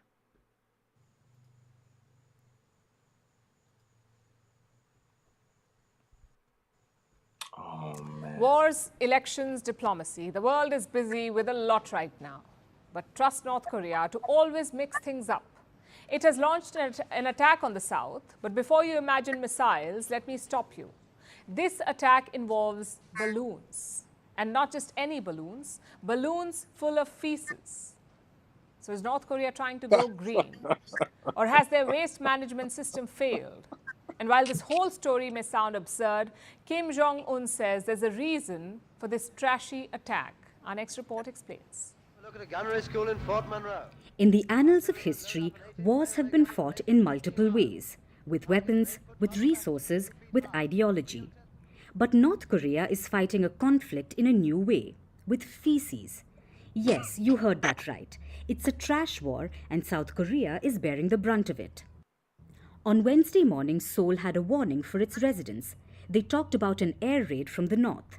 Now, when you hear that, you would expect missiles or rockets. But what they saw were balloons, over 260 of them.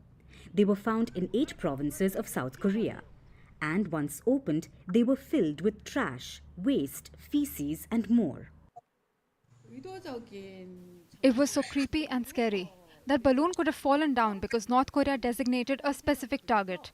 Everyone was so scared at that moment. I wondered what would have happened to us if there were not just rubbish, but virus or chemicals. Now, the exchange of balloons is not new between the two Koreas. It was used in the Korean War, especially for propaganda. In 2016, North Korea launched balloons with material that attacked Seoul's leaders. In one launch, the balloons contained toilet paper and cigarette butts. South Korea, too, did not hold back. It responded by sending balloons that contained cash, banned K-pop music, media content, and choco pies, because the snack is also prohibited in the north. So what did the balloons that Pyongyang sent today carry? Well, most of it was rubbish, like plastic bottles, batteries, soil, shoe parts, and even feces. South Korea. Yeah, so that's what's going on. We obviously know North and South are always at it. I was able to actually, on one of my trips, get to visit the DMZ zone. So just to see that how South Korea responded. That's just petty war right there. That's just petty war. Yeah. And I'd like it to stay like that to where no one gets hurt. But honestly, don't drop a Dookie balloon on me, though. Dookie bombs that's too much, dog. Dookie everywhere. Dookie bombs raining from the sky, dog. Dog, imagine riding with your sunroof open and a Dookie bomb go off over your head, and now it's raining Dookie inside your ride. Mm-hmm. Imagine walking out of Starbucks in Daegu and immediately get kimchi turbulence. Yo, for real. For real, man. That's real. Yeah, I can't imagine that, dog. Dookie but bombs is crazy. but for Seoul, Korea to send K-pop music over there. Yeah, back. Yeah. And ban snacks. Yeah. That's wild. Here, eat this. North Korea No, citizens. no, you're not allowed to have this. Come on. Have Yeah. I'll tell you what, they better not get caught taking one of them Eating balloons though. Yeah, for real. Because they'll be in a balloon. Because Mr. Kim gonna get you. I can't believe Dookie balloons, dog. That's just we coming over there now, bro. Like Dookie balloons, bro. Dookie everywhere. You could send trash, whatever. But you're not sending no Dookie balloons, dog. What type of Dookie do you think it was? See, I don't want to Go have ahead, Lenny. You be careful. Yeah. Dookie. It had to be watery, man. You'll drop a Dookie balloon with no hard Dookie. You got to get them with the water. You got to hit them with that run. Oh man, some of that like going straight to the sewer plants and filling those up like water balloons. Yeah. Yo. Yamamoto.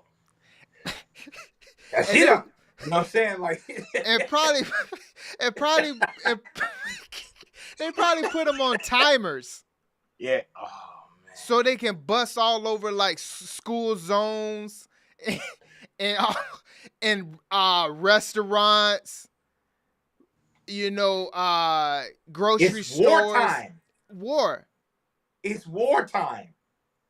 You're gonna rain Dookie down from the sky at our local shops and stuff like that, bro. Imagine 3 balloons just hitting your face, filled with straight Duke. Dog, I'm going to war because some of that's in your mouth, bruh. No, bruh. War ready.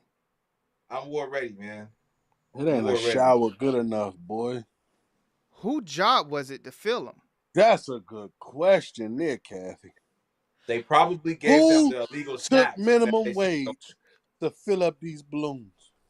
Or what if they gave all their citizens three balloons each? Hey, fill them up, bring them back to the war zone so we can drop bombs on these boys. We're taking this shit to the next level, for real.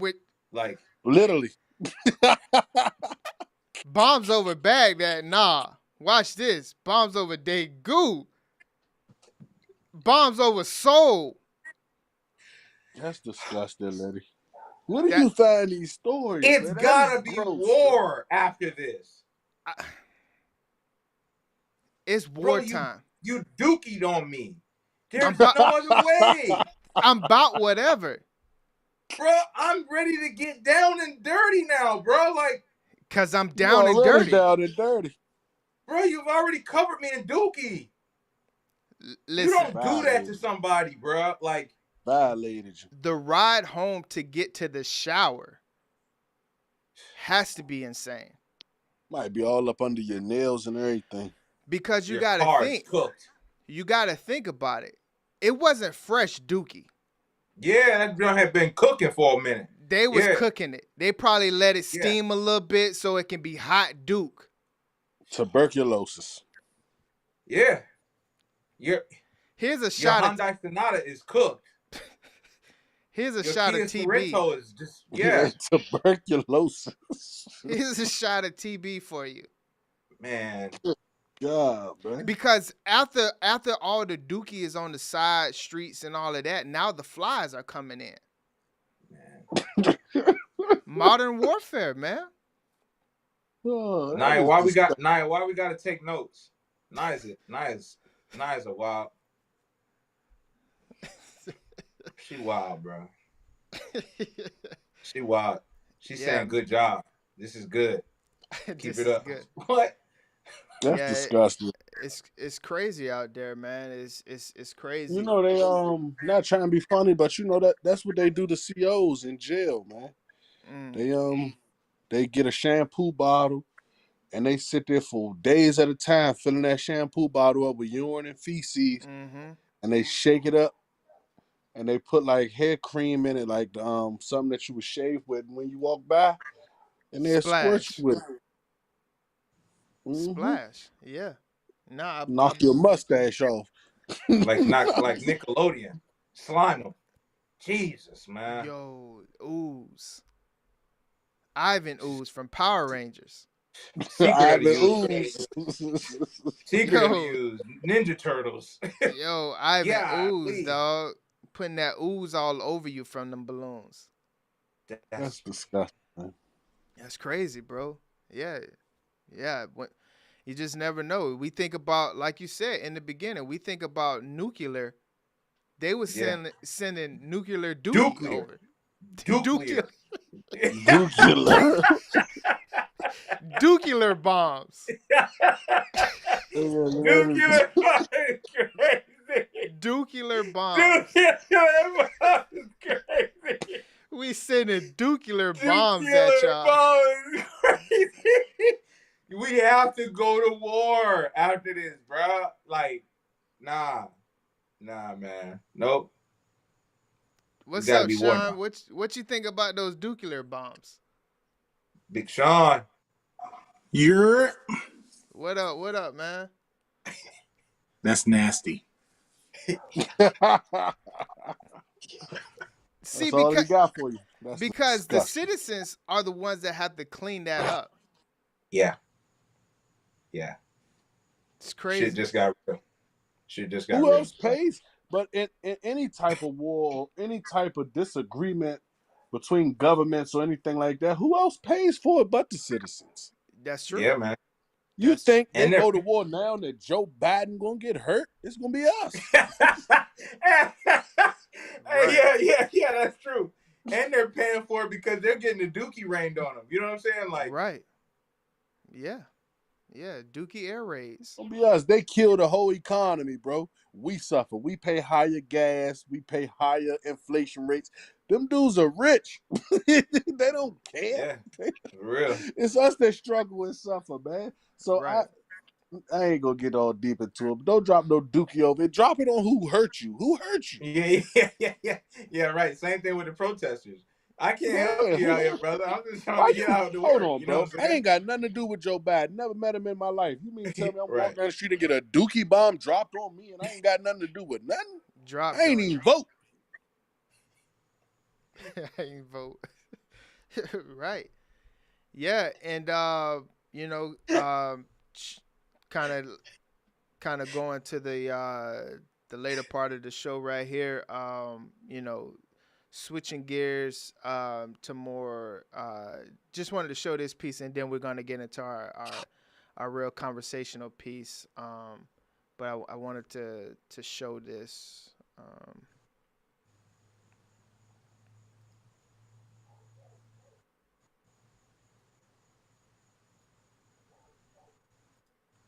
Nah, you're a sicko. 9, we're hearing reaction after shocking allegations surrounded a Mobile area pastor and an extensive sexual assault investigation. Bradrick Vale remains in Metro Jail tonight. He faces several charges, including rape, sodomy, and sexual abuse. Investigators say he contacted his alleged victims through a Mobile church. Fox 10 News reporter Ariel Mallory got reaction from a concerned pastor tonight. And Ariel, you also went by Vale's church. Yeah, I did, Lee. Now, no one answered the door and the lights were out. Now, Bradrick Vale's name is on the sign outside the Tree of Life Deliverance Ministry. And I did speak with another pastor who says he was disturbed when he heard these allegations. Well, when I seen it on the news, it broke my heart, because I'm a pastor also, and things like this really give the church a bad name. Faith leaders in Mobile County are speaking out tonight after a Mobile area pastor was arrested. This is Bradrick Vale on his way to Metro Jail Sunday morning. Vale faces 3 counts of first-degree rape and sexual abuse and 1 count of first-degree sodomy. According to Mobile Police, Vail was the target of an extensive sexual assault investigation with victims in Mobile and Pritchard. Investigators say multiple victims came forward and that Vail contacted some of his victims through a church in Mobile. One pastor in Grand Bay says he couldn't believe the news when he heard it himself. You can't take one incident and blame all pastors for it. And I just pray the best for him. I pray that it's not true.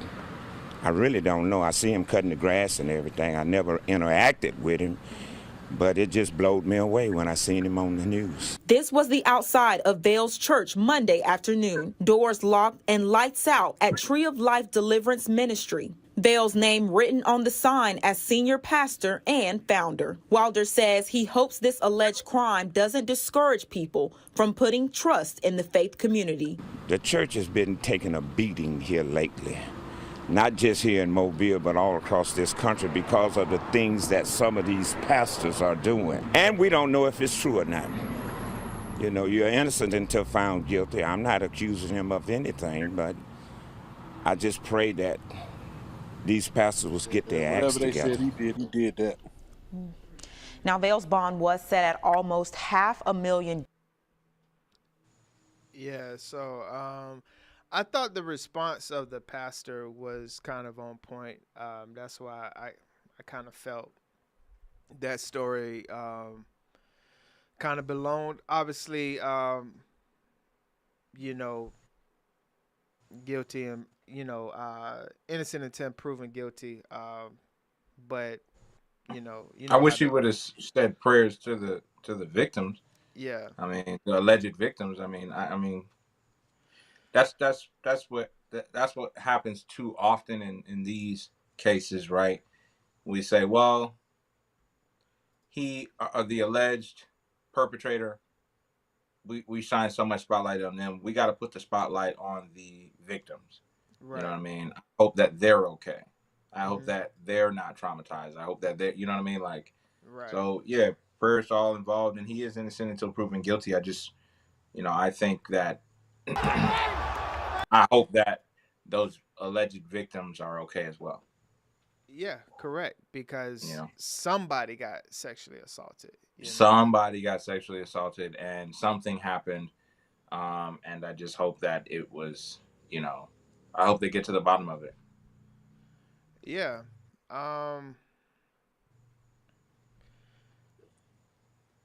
Yeah, I think because that's one of the things that, you know, is obviously we always have to be careful for, right? Because soon as you hear something like that, it's quick to judge, it's quick to hop on you know, whoever is being accused for that. You know, it's quick to, you know, oh yeah, you're guilty. But knowing that sometimes certain people that get accused of things are innocent. And so I just kind of wanted to show this case right here.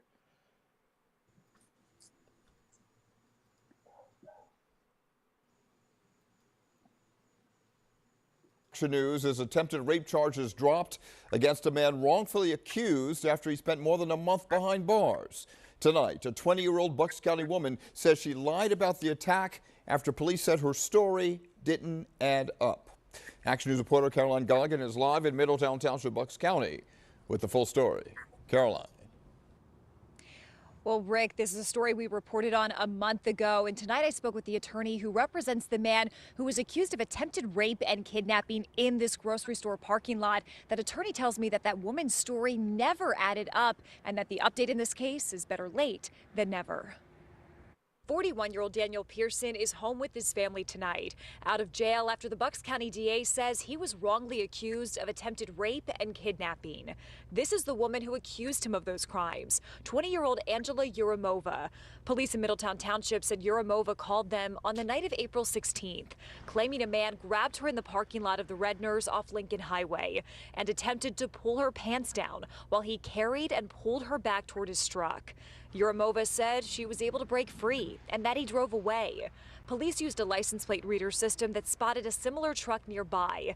They tracked it to Pearson, and he was held at the Bucks County Correctional Facility on $1 million bail. A new complaint now states Daniel Pearson was charged with multiple felony offenses and remained incarcerated for a total of 31 days before Yuramova admitted to her lies. The complaint states that shortly after his arrest, officials received information from Pearson's family that warranted further investigation. So detectives reviewed surveillance video and found at no point in the video did Pearson's truck travel through any part of the path Yuramova claimed the vehicle took. Yuramova was called to the DA's office for questioning last Thursday, and because of more inconsistencies in her story, she was called back in on Friday. That's when the complaint states Yuramova admitted that she had lied about the entire incident and that no assault occurred. Yuramova said she had seen Pearson and his truck before in the parking lot of her old job and that he was, quote, creepy. All charges against Pearson have been dropped.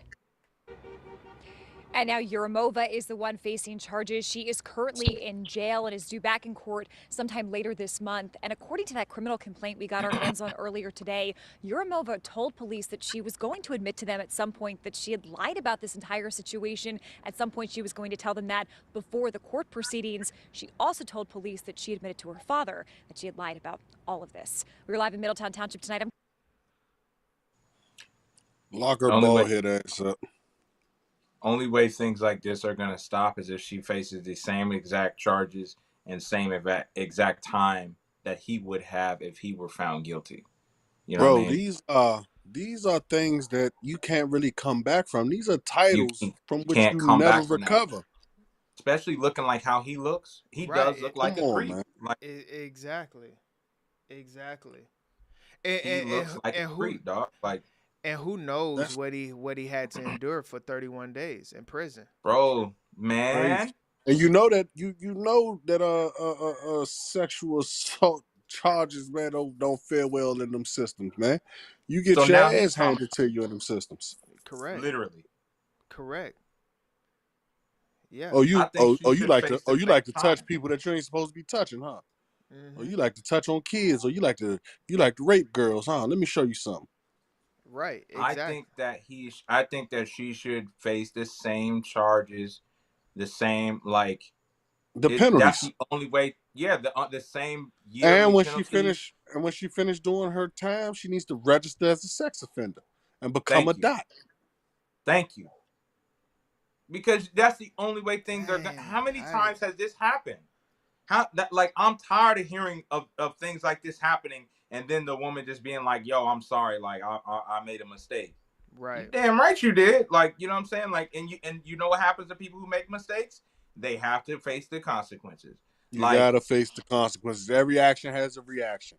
Now go become a dot and don't be able to go to no child school or nothing for a long time.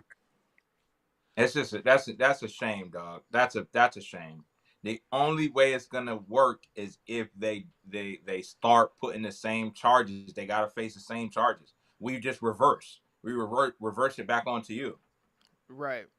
Yeah. I mean, it definitely should be some type of maybe title registry that you're put into. These women definitely deserve some type of punishment, jail time, because that's serious. Like that man had to do 31 days, and who knows the mental that he faces afterwards. Mental health is because even though, bro, I'll be honest. Mm-hmm. Even though he's acquitted and all charges were dropped and he was immediately released, thank God, right? Mm-hmm. There's still people out there that are gonna be like, nah, something happened. Right. He did something. Like, no, he didn't do nothing.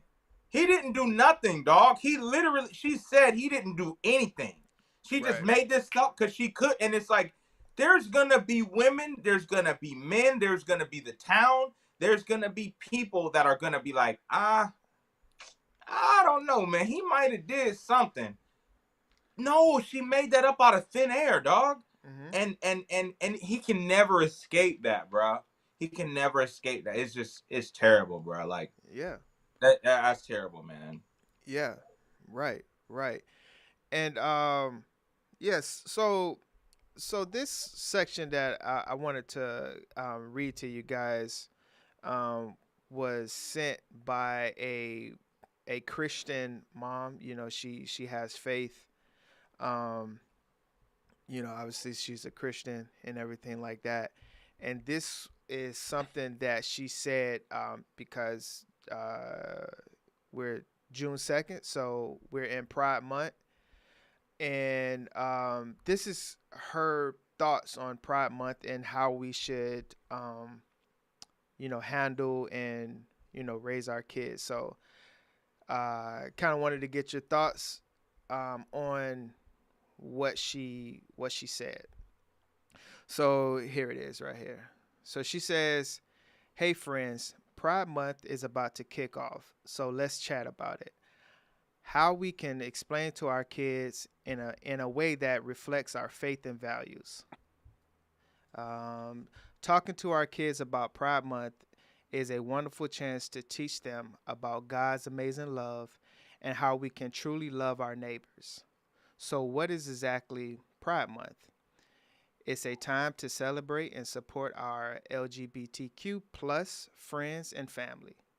It's about recognizing that everyone deserves to love and be loved just as God made them. This beautifully mirrors Jesus' teachings to love without judgment, hesitation, or fear. Here are some tips to make this conversation meaningful. Start with love. Let your kids know that God's love is for everyone. Share stories where Jesus showed love to those who were different.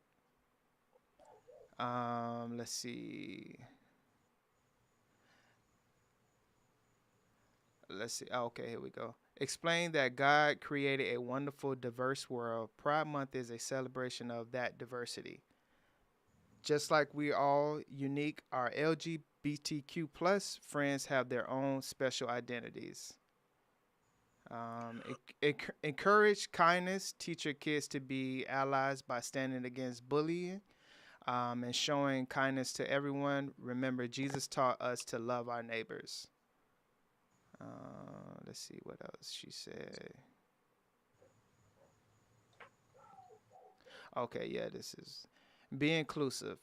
Show through your actions that your home and community are welcoming places for everyone. Attend inclusive events, read books about diverse families, and encourage friendships with kids from all backgrounds. By talking about Pride Month with love and thoughtfulness, we're helping our kids understand that truth, faith, embraces and celebrates God's love for all his children. So that was from a lady of faith talking about how we should go about teaching our kids about Pride Month and how it ties in with Jesus' teachings, God love. What's y'all thoughts on that? Well, it sucks we even have to do this, right? Because it's an agenda that's being pushed, and there's like they're targeting children. Um, I I agree with this mom, man. Like, take the energy and redirect it. You know what I'm saying? Especially if that's, like how you what you believe in and how you feel. You know what I mean? Like, I just don't think this is the message we should be sending to kids at this age, right? Like, like embrace pride and stuff like that. That has nothing to do with you being a functional, law-abiding, tax-paying adult. Like, that had nothing to do with it, bruh. Like, Right. it's just so far off of what we need to be learning as young adults, as young kids, to be a prosperous adult. It's just so far off of what it is. And I'm just so lost as to why so much spotlight put onto that. Like, okay, yes, we can say everybody's loved equal. Brother, why are we putting so much spotlight on the alphabet boys or girls? You know what I'm saying? It's not making sense to me. There's so many other people that we could be putting love on. There's homeless people. There's black people. There's people that need God, that's out in the streets, that's ripping and running and don't know no better, that need some guidance, that need love. I'm not. They made their decision. You decided that. Man, boy. Right. Man, my son better not come home with them, man. You done lost your mind, boy. Right. Man. Right. So what do we as parents teach our kids about Pride Month? It It's doesn't not a exist month. to me. It doesn't There is no exist. Pride Month. There's Yeah, it don't absolutely no Pride. exist. It Yeah. don't Tell me, exist. Ania, Pride Month does not exist. It's not real. Yeah, That's it what I'm doesn't teaching my exist. kids. It doesn't When did it come exist. about, Lenny? Were you celebrating this in elementary school? No. Yeah. You're not just No. gonna throw nothing on me. Right. It doesn't exist. It's I'm, non-existent. and it's manipulative. I know Naya in the chat asks, well, how is it manipulation? First of all, the rainbow does not represent pride. The rainbow represents God's promise. It's a direct slap in the face for this woman to claim that she is a believer, right? You know the representation of a rainbow, The promise right? that he'll Which is never, ever, flood. flood Come the on, earth again, or flood the world again. You know what I'm saying? come on. The world again. That's what it's a representation for. So you're gonna use that as I'm gonna go ahead and slow down. I'm gonna mute my mic because I'm gonna say something ignorant. I'm gonna mute. No, Mhm. and so it is manipulation. You can teach your kids to love everybody and not to judge them, right? And to be kind to people, right? And still show them right from wrong. But no, they're not celebrating Pride Month. There's no such thing. Absolutely not. Ah, whoop them. They come up in here talking about some, Mom, we celebrated Pride Month, at the school. You getting a whooping? Nope. Nope. That's not what we Man. believe over here. Okay, where's the mute button? Yeah. So Oh, man. Yeah. wait. Go ahead, kick me Yeah, off. go ahead. Go ahead, That Sean. I think that. Can you hear me? Yep, we can hear you. We can hear you, big So dog. yeah, man. I think that this is a good conversation. First off, because we need to understand that man made this month into something that it's not, and we need to explain to our kids that God is love. I do agree with that. But show them where the rainbow originated from. Like, Keisha was saying, because at the end of the day, they only know what's going out in the world. You know what I'm saying? So if we got little kids, we didn't have no, we got all types of months now. Dog month, sister month. Like, where did this stuff come from? I don't remember. I remember St. Patrick Day. I remember Christopher Columbus, Martin Luther King. Like, we didn't have all of these made up things. You know what I'm saying? So I Yeah. think we do need to talk to our kids and let them know, this is a month that, someone created. We do not celebrate this month, and you will not celebrate this month. And there is some people that have some problems mentally because that's what it is. It's a form of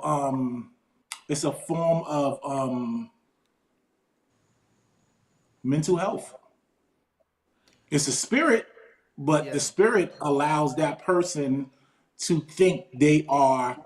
And I could never it's perversion, but it's so crazy to me how you want to be a man but still want a woman. It's just so crazy. Like, it doesn't even make any sense. You know what I'm saying? So yeah, I hear what she was saying, and I think that her words was a little confusing. Mm-hmm. Because you don't need a month to teach your kids that. You could just teach your kids to love everybody. That's right. If that's their choices, that's their choices, right? It's not about not loving your neighbor. I think Naya asked, so you're not supposed to love your neighbor. No one said anything about not loving them, right? You have to love them, right? You have to love them regardless of their choices. However, My kids are not celebrating, and as a family, we're not celebrating something that is a direct disrespect to the Lord. I'm not celebrating you disrespecting the promise of the rainbow. You get what I'm saying? I'm not celebrating that. However, if you are gay and that is your choice and that's your business, I do love you. I'm gonna love you. I'm gonna go out with you. You know, I'm gonna love you. But I don't have to do a month that I don't believe in. We don't even do Christmas in this house. So there's that. Joke's on you. And that's for Christ. Yeah, so I think just a couple questions would be from what this person stated. She says, so can you, let me see, can you recognize everyone that, basically what she's saying is recognizing that everyone deserves to be loved, right? Just as God made them. Well, God didn't make them like that, but I do agree that everybody definitely deserves to be loved. But God did not make them like that. Most people who are gay have been molested. Most people who are gay have either been molested or put in a role in their life that cause them to like other things or don't have a dominant, I'm sorry, there's not a good two-parent household, right? And so if your mother is super, feminine and she's, softening you up and you're a boy, then you are a gay little boy. You had no choice. And if you got a dominant, dude and your dad was a single father and you're a little girl, well, you're a masculine little nigga. That's what you are. Period. Yo, Lenny, listen. His face is crazy. Yo, Lenny, listen. Yeah. All right, let me log off. Nah, don't say. I'll go back in the chat. Dip now. Don't leave now. You already not on camera. You're already.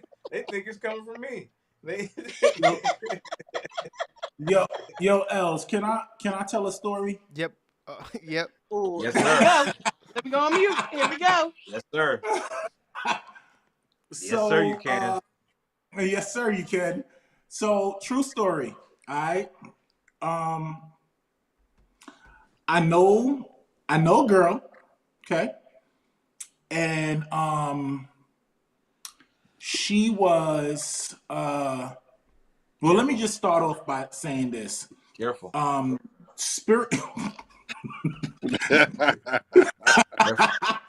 Spiritual warfare is real, okay?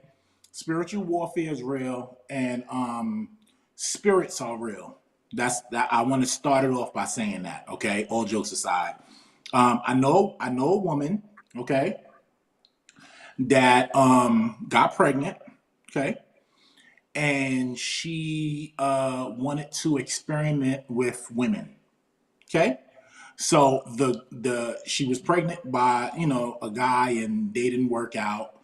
So she started dating women while she was pregnant, and she was doing a couple of things that she wasn't supposed to be doing with the same sex while she was pregnant. Okay, so she went on a couple of months just being in a relationship with a woman while she's pregnant, and she gives birth. Okay, and you give birth to twins. She has twins, y'all. Okay, true story. After 2-3 years, she realized that one of the twins' wrists seem a little broken. Okay, and when I say a little broken, I mean he seems sweet at 3. Okay, now this is the thing about it, though. This is the thing about it. He was never touched. He was never penetrated. He was never molested or anything like that.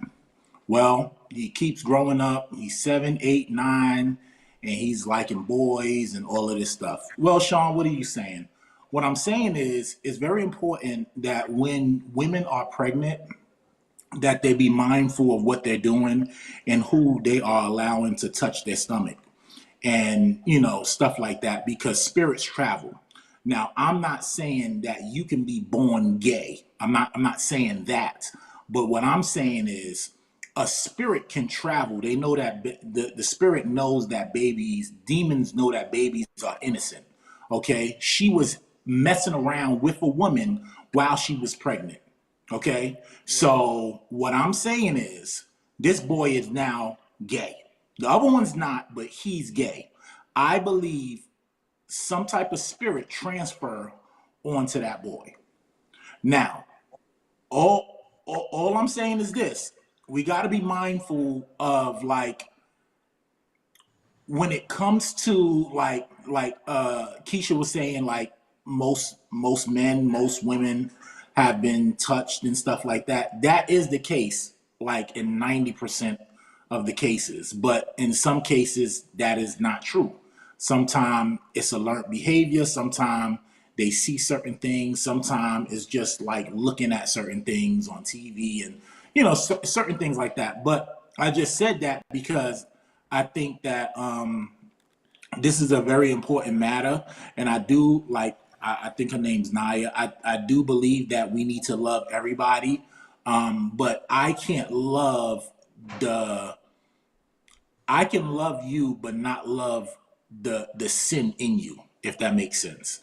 You know what I'm saying? Me being a Christian, I can't like what you do if it doesn't align up with scripture text. You know what I'm saying? So at the end of the day, yes, I still love you. Yeah, let's go play basketball. But if I don't, it's like certain things you just can't. I can't agree with. So I'm not gonna say, hey man, and you really a woman. You know what I'm saying? I'm not that's agreeing with your lifestyle. So I just wanted to, kind of say that because that was a true story. And spirits travel, just like I told a story about the guy that received the thing, you know what I'm saying? Now he trying to fight, being gay. Right. It's Yeah. real. She Yeah, said travel. that's harmful to say that being gay is a mental illness. But would you? Ah, boy, I'm gonna Would you be feel the careful. same way I'm about a not gonna do it. pedophile, Naya? Would you Honestly, feel the same way if they're only attracted to kids? hold on, hold That's on, a hold on, real question. hold on, real quick, guys. We can speak openly right now. Like nothing in this conversation is harmful. Like we can be respectful. We can have even if we disagree with something. So like don't hold back just because of you feel a certain type of way that it could be harmful to someone's feelings. This is a conversation that Well, I wanna. if I say something, it's not to hurt your feelings. It's this is how I feel, and it makes the conversation go. So don't So don't I do yeah. want Go to ahead. ask her. You said that put a comment back up. I want to read it exactly again one more time. And that's harmful to say that being gay is a mental illness. But let's ask her, do you think being gay is normal? Do you think that you would have been made to be what you are if you were supposed to go the exact opposite of it? You know what I'm saying? Do you think that being it's not a normal thing? So it may just be a mental illness. You know what I'm saying? It's If like the thing about I'm I'm an sorry, adult and I'm an adult. I'm meant to like other adults. If I liked kids, would you say it's a mental illness or is there something wrong with me, right? Right. I'm going against what I'm meant to like. You know what I'm saying? yeah, yeah, and that's what I was gonna say. That's exactly what I was gonna say, Boogie. If that's not a mental illness slash spirit, right? Then you have to include that with murderers, child molesters. You have to include that with everything because That's true. That's what they that like. is Come on, man. saying that You weren't you even know given the parts to enjoy to do it with another person of your type. You weren't even given the parts to properly do it. You're You gotta forcing it. modify yourself. Yeah, You gotta yeah. modify. and and, Customize. and and and if that's the case, then you're saying that God made Got a a bag mistake. of kit. You gotta buy a bag of kit. Right. So kind of just to go on the conversation right here.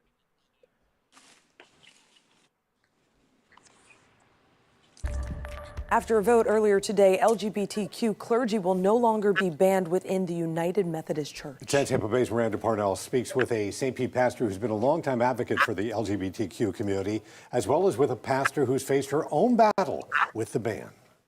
This is the moment that everything changed. Sexual orientation is no longer a qualification for ministry in the United Methodist Church, and that's a good thing. Reverends Andy Oliver and Tracy Hunter say it's been a long time coming, but now LGBTQ clergy in the United Methodist Church can finally love openly while serving their faith. Hunter faced scrutiny for her sexuality when she married her wife. I got to a place where the love was greater than the fear. And I was tired of having to decide between my love for the church and my love for my partner. Now clergy in the church won't have to make that choice.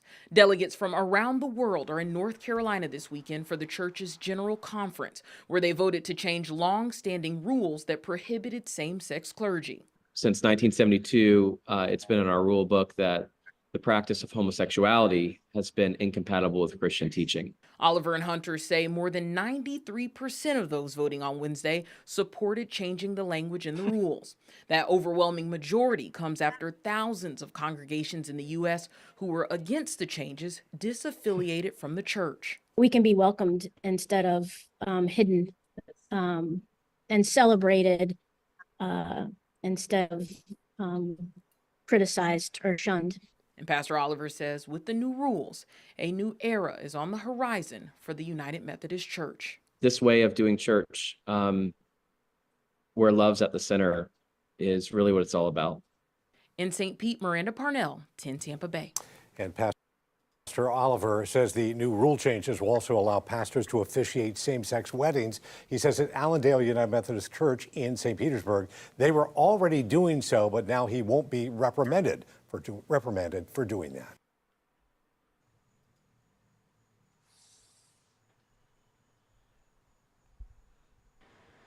Yeah, once you open the door to Pandora's box, there you have it.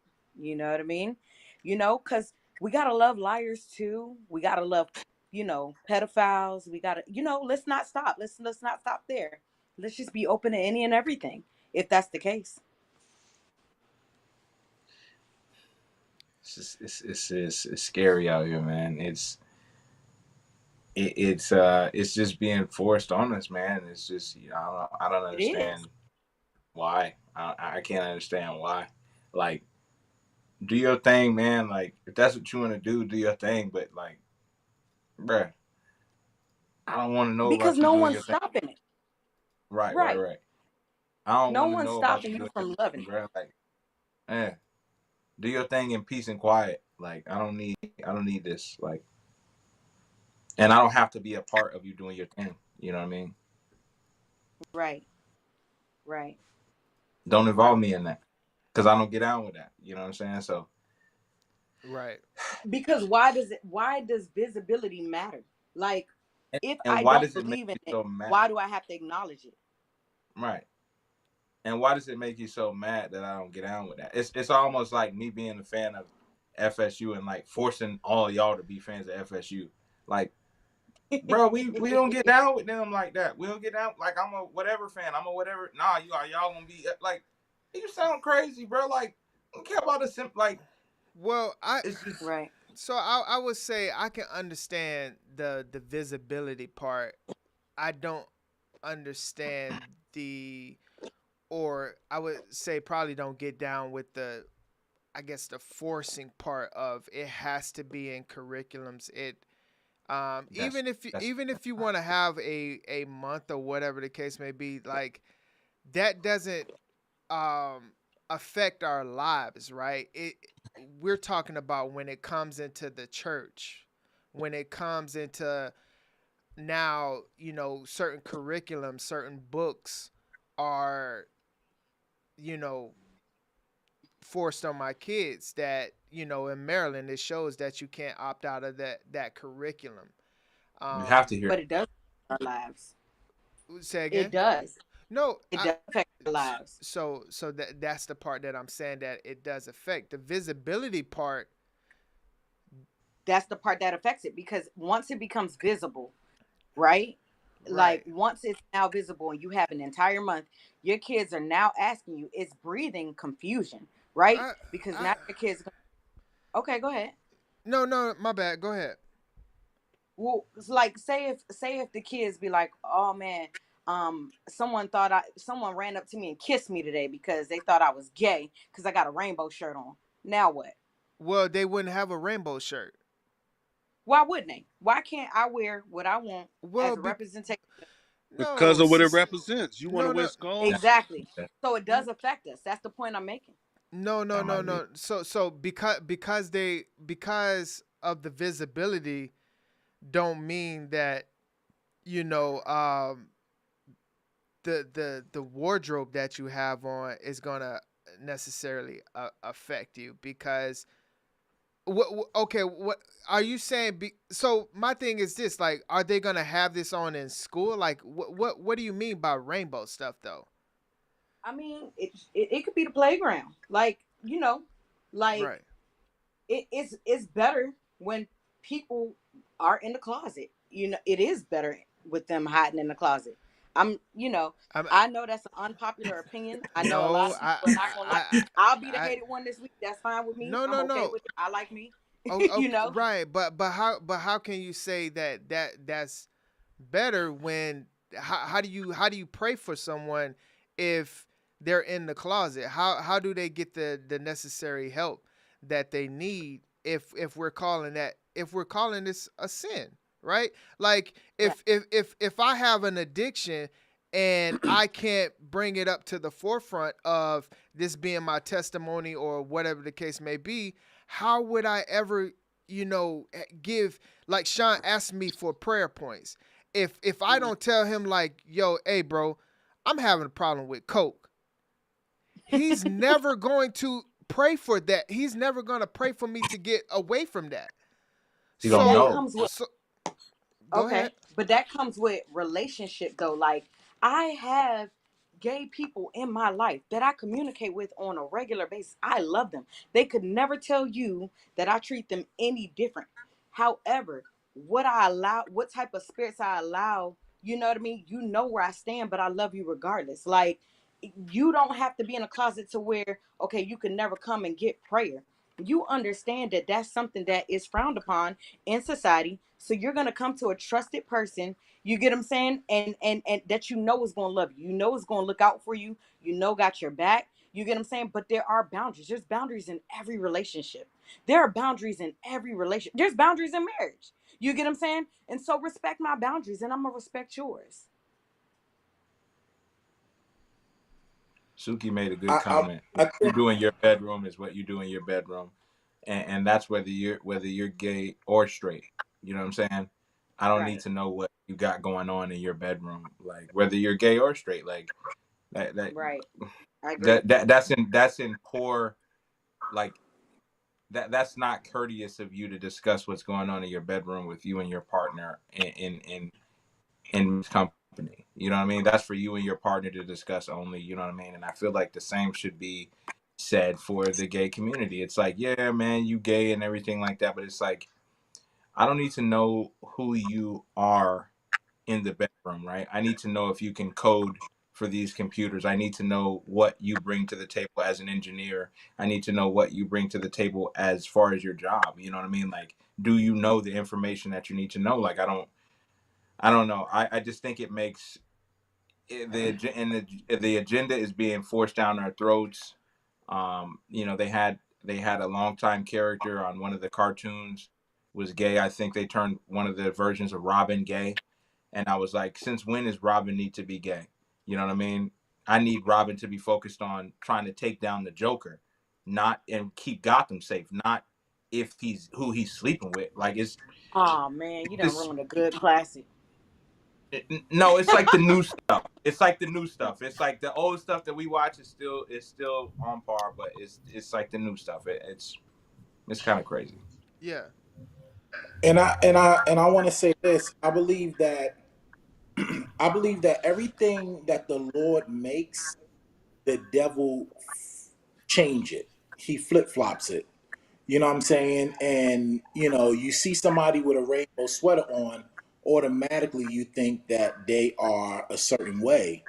But why can't I rock a rainbow sweater? Because we originally had it. You know what I'm saying? So whatever the Lord do, the enemy will always try to, flip flop it to his own ways. You know what I'm saying? So I think, that is the agenda when it comes to this whole month, when it comes to this whole pride and all of that stuff. Like, I'm still gonna love you, and I would love to be your friend, but there's certain things that you have to know that I don't agree.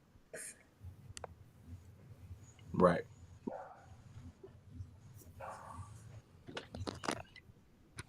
What's up, Naya? What's your thoughts?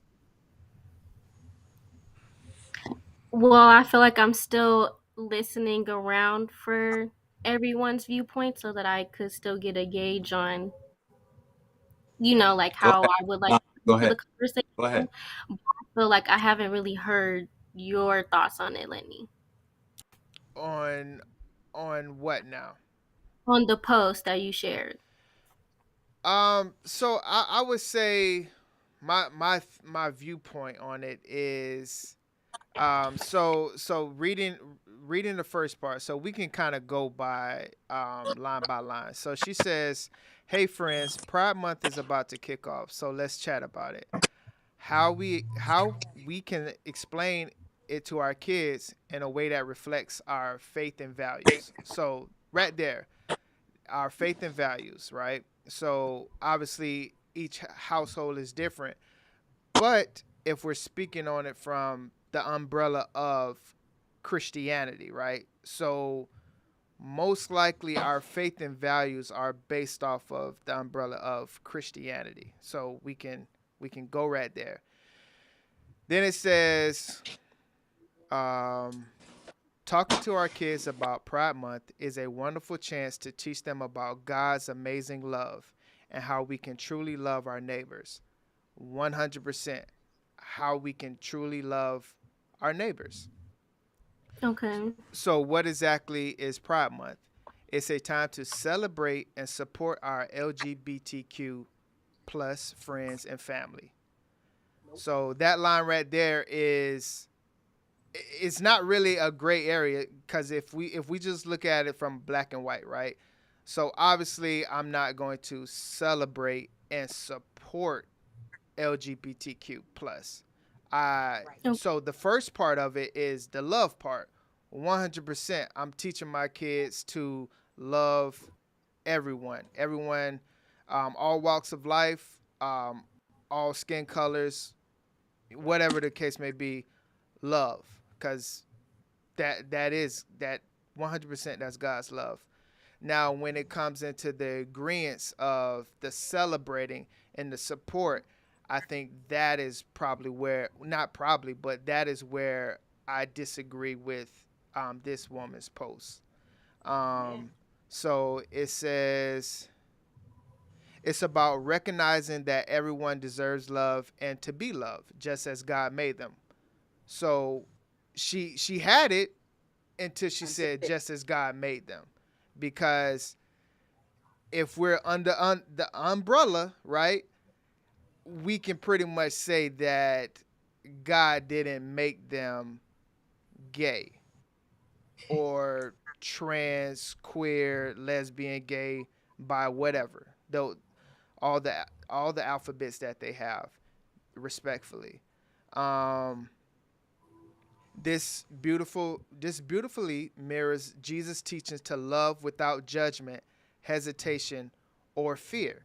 Now, this right here is something that I'm, I guess, studying more on. How did Jesus teach to love without judgment, hesitation, or fear? What does Jesus' teaching really teaches us, right? Because obviously I'm a babe in the word, so this is something that is dedicated to a person that has more studies of, Jesus' teachings, right? So I couldn't really go off of what she just said as it mirroring Jesus' teachings to love without judgment, hesitation, or fear. Let's see.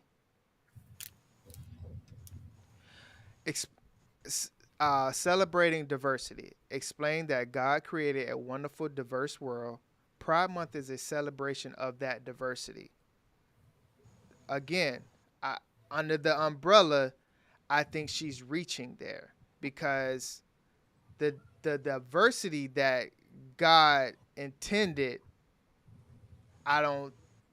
We can pretty much say that it wasn't Pride Month. It wasn't, the alphabet. Um, just like we're all unique, our LGBTQ plus friends have their own special identities. They do have their own special identities, but that don't make that righteous. Encourage kindness. Teach your kids to be allies by standing against bullying and showing kindness to everyone. Remember, Jesus taught us to love our neighbors 100%. I think we can all be in agreement on that. I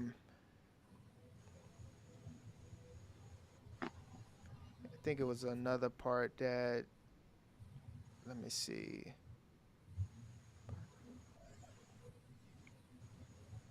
By talking about Pride Month with love and thoughtfulness, we're helping our kids understand that true faith embraces and celebrates God's love for all his children.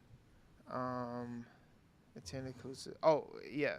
So be inclusive. Show through your actions that your home and community are welcoming places for everyone.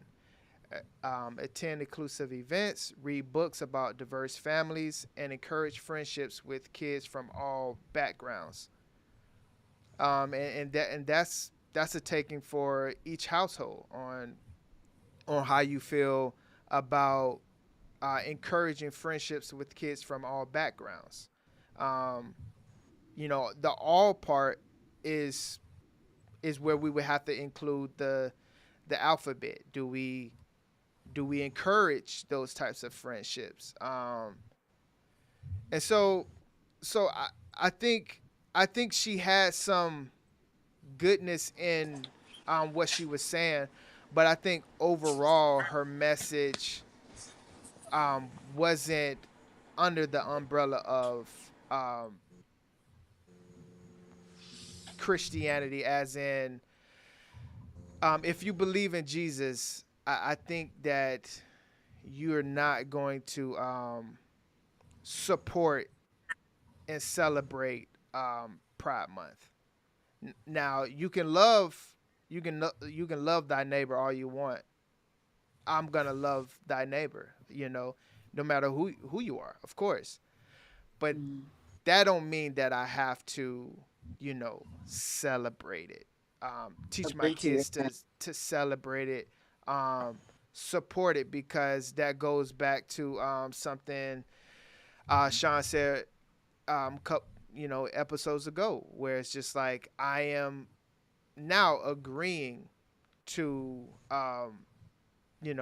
the changes and things like that, and then we start looking at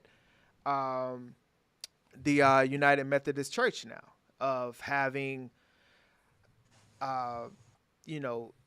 alphabet as clergy, and so we have to, really dissect what that looks like. Are we okay? Do we feel like the teachings that we're going to get from a what's the LGBTQ plus pastor, bishop, apostle, whatever, the director of our church, the head of our church now, because I'm pretty sure it's in the Bible on what we're talking about here, Pride Month. So you can't dress it up to me, like it's like, okay, yeah, you could say love thy neighbor and then put all this other stuff on it. Yeah, I'm gonna love, but it's still that part where now are we talk am I going against the abomination and things like that? So long-winded. I hope I answered, where I stand with it. Yeah. I feel like the celebration aspect definitely subjective to everybody's household, you know. Obviously there's the perspective and viewpoint on families who have gay people. Some people's children are gay. So I don't like the direction that we're going into, and I feel like giving it more of a condemnation than it's already been given. You know, when it comes down to it being known already and you being ostracized in society for being gay, Christians alone in our community, we do that, and the world does that in and of itself. I don't think any gay person needs to know anymore that we don't support them being gay. I feel like that's known information at this point.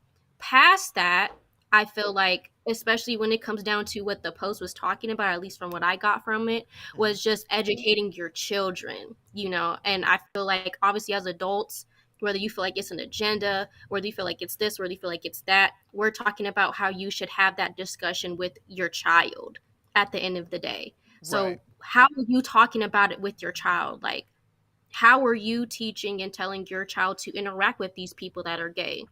And, you know, past a rainbow shirt, I feel like, you know, that's only as serious as you make it at the end of the day. It's a shirt, you know? So I feel like when it comes down to, you know, if somebody came out to your child, would they be able to adequately hold space, not only in tolerance for that, you know, when it comes to respecting their values, obviously with respect to their age and stuff, you know, like obviously with maturity, that's different. But that would kind of be my question. Like I know even for me growing up, I grew up in a very strict like Christian household, and I was told don't talk to gay people.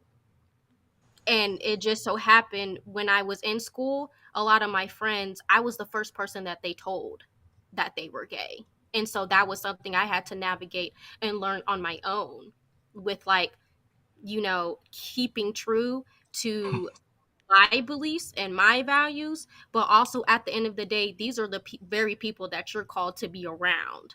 So how are you going to have any type of not only tolerance, because we should be striving for more than tolerance, I would hope, because at the end of the day, as our beliefs, being gay is just another section of sexual immorality. And we've already talked on this podcast. I don't think anybody on this screen has saved themselves for marriage. So we've all fallen sin to sexual immorality. At some point, theirs is not any different. So because their sin is not any different or greater in that aspect, how are we going to navigate teaching the children that in and of itself without celebrating it? Because I'm not saying that we should be celebrating it, but you know, just also not being weird about it too. I feel like because it's so taboo in the community, when it comes down to, I feel like the sexual perversion of things, period. Like we just covered a story in the church about people getting touched and molested. Right. Those were not gay people to our knowledge. That's us. That's straight people. So when it comes down to how the church handles these situations overall, I think that that's something that we should be having a discussion. I know the example used was if somebody comes up to your child and kisses them because they got a rainbow shirt. Well, the talk should be more about boundaries and teaching your child about autonomy and, you know, no means no and things like that. That has more to do with that than even being gay or them not being gay at the end of the day. Okay. I, Okay. I just don't. I just feel like we shouldn't get too caught up in the, I guess, like, you know, like I just don't want us to get so caught up on the like what is the little thing, because at the end of the day, you know, when it comes to our beliefs, give them their month. So what? We But got that's Black not our History, belief. That's but we not our got Black belief. History Month. We got all these other months. We got it's Men's Mental Health Month right now. So there's some people that don't agree with that. There's some people that have morals and values that Black people shouldn't even exist, have a place in society. And guess what? That month is still going on. We don't have no control over what the world's doing rather than how we show up in that world. And we're responsible for our own actions and how we treat people. And that is how we're going to be judged. How you judge other people, that's how God is going to judge you. That's in the Bible. But who said it was So judgment? you said what? But who Lenny, said it was judgment? I gotta get out of here, big Yeah. dog. All right, man. Yeah. Love y'all, man. Peace. Bye. Love you. Yep. But who said it was judgment? That's my question. Like, because I never said don't love them or don't be friends with them. I said we're not celebrating that because that is a sin, right? And you're absolutely right. We all fall short of sin. So does that mean we're supposed to just keep agreeing to them? No, we have to continue to be perfected, right? And so, like I said earlier, I have plenty of people that I love dearly, that I will go to war for, that are gay. I'm not against gay people. However, I'm not teaching it to my kids to be celebrated. That is not okay. How you get what I'm saying? Like, Jesus sat with sinners. He wasn't out there sinning. And Right. that's the only point that I I'm think the making. statement that kind of warrants judgment that I feel like at least that you said was that they should stay in the closet. And that's what I feel like is wrong. No, Well, but that's I claiming understand, that. but we have different beliefs. But they should. Right. But that is judgment. We can at least agree on That's that not judgment.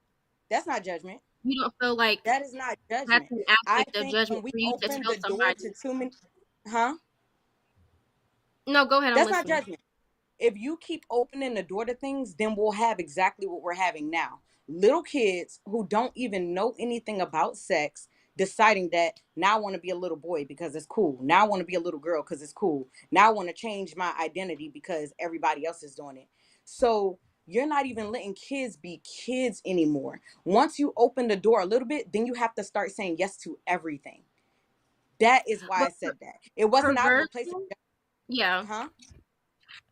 I was gonna say perversion in and of itself is not new.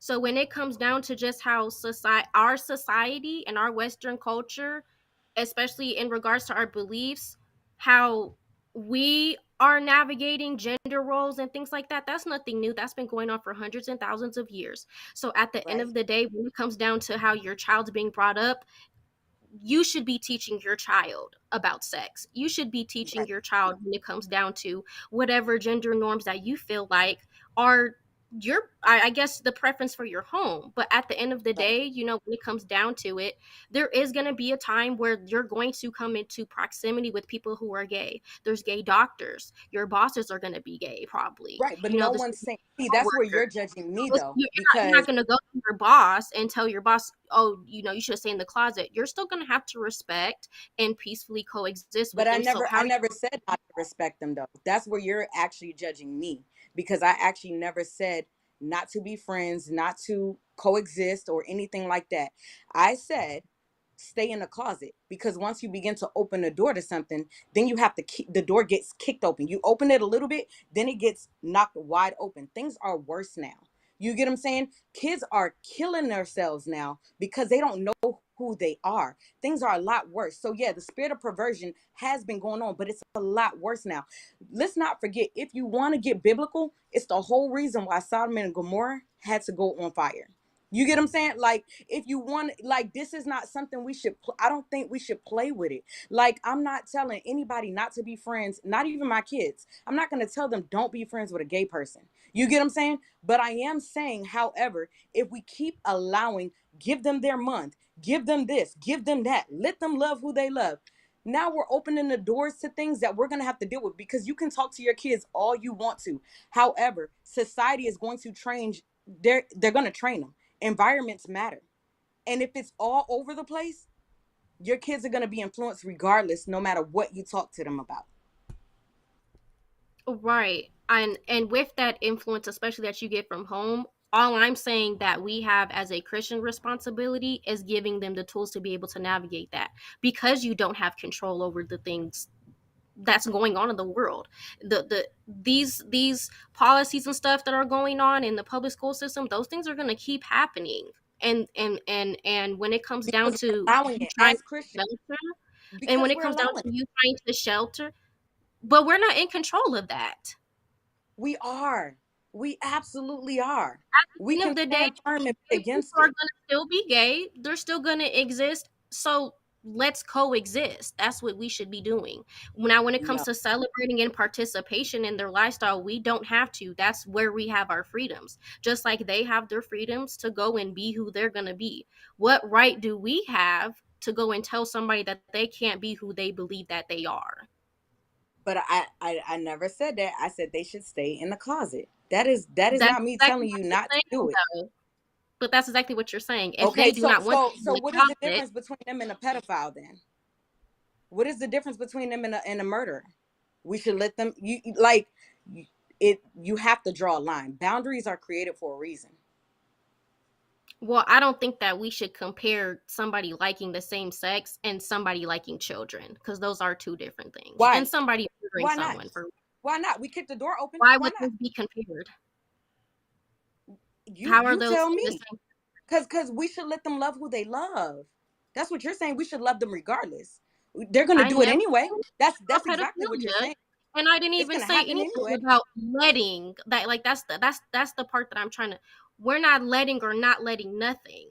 We're just simply educating and letting people know, as far as people being the children, these people exist and they're going to be there. So because they exist and they're going to be there, here is how you go about situations, because this is different from how we do things in our home. So even past being gay, you're just teaching your children that people are different at the end of the day. And that's what it is. And whether you agree with that in your household, you can educate and teach your child those things as well. But that doesn't necessarily make it like instill in your child that that's even going to be the case, that your child's going to share and want those same beliefs as well. That's just your opinions at the end of the day.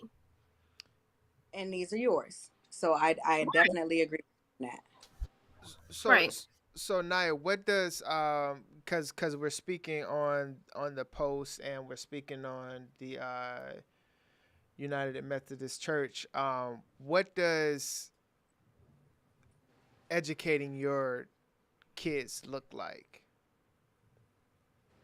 with the As far as as far as Pride Month, with the post that was said, like, you know, we should be teaching our kids, what does the educational piece look like for your kids?